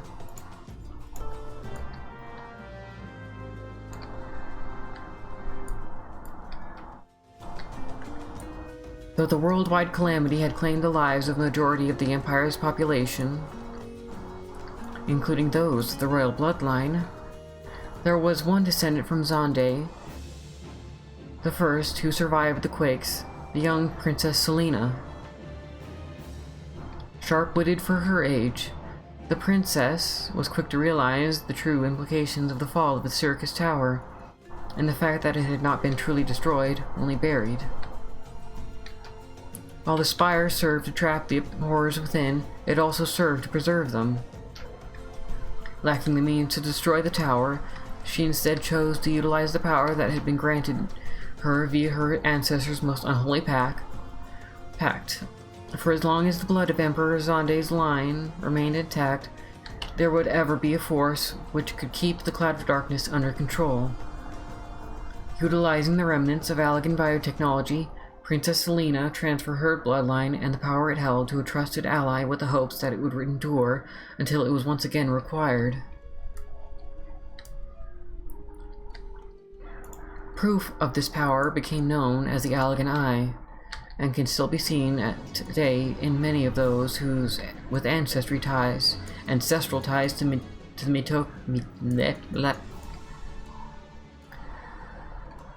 Proof of this power became known as the Allagan Eye and can still be seen today in many of those with ancestral ties to the Mikote Seeker of the Sun G tribe. Ironically, it was another calamitous event that saw the re-emergence of the Crystal Tower from its 5,000-year slumber. As for the horrors that lurked within, it was as Princess Lena had feared. Zonde, Amon, and the Cloud of Darkness had not perished in their time, buried beneath Hydaelyn. Fortunately, nor had the Imperial bloodline, and through the efforts of the G tribe and a brave band of heroes, the threat of domination at the hands of evil was once again thwarted.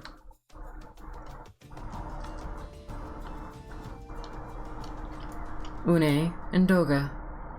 Seeking to raise Zonde from the dead, the technologist Amon looked to the first Emperor's descendants. His subjects were Une and Doga, two members of the royal bloodline. Using techniques perfected in his dark laboratoriums, Amon created dozens of copies of each. He called them clones, echoes of the original made flesh yet lacking a soul. Thus, these experiments were put to use as weapons when Amon could glean no more from them. Though Une and Doga both supported the Emperor's second ascension, they learned of his descent into madness with horror. They gave unto two clones their spirits, a measure for if they themselves failed to thwart the Emperor. The clones are said to have been imbued with an unbending purpose, to end Zonde's unholy covenant. Before the original Une and Doga could prevail, the Crystal Tower entered its aeon-long slumber. When it awoke after the calamity, so did the two clones within. Fortuitously, they then came upon a group of scholars calling themselves Noah. After many trials and tribulations, it was this fellowship that saw an end to the first Emperor and the fruit of his terrible ambitions. Okay, that is 3 hours of streaming, and if I keep going, I am going to lose my voice.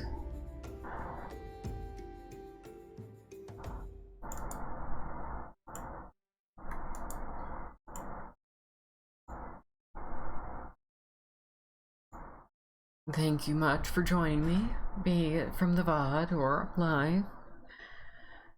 I may not return to this because it is killing my voice, but it was an interesting exercise.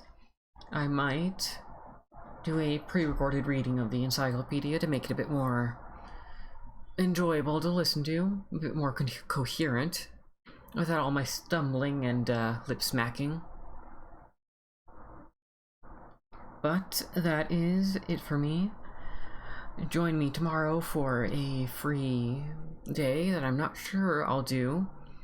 I'm thinking maybe Deltarune, since that just released and I just picked it up. So if that interests you, do join me and give me a follow if you'd like to stay up to date. Until next time.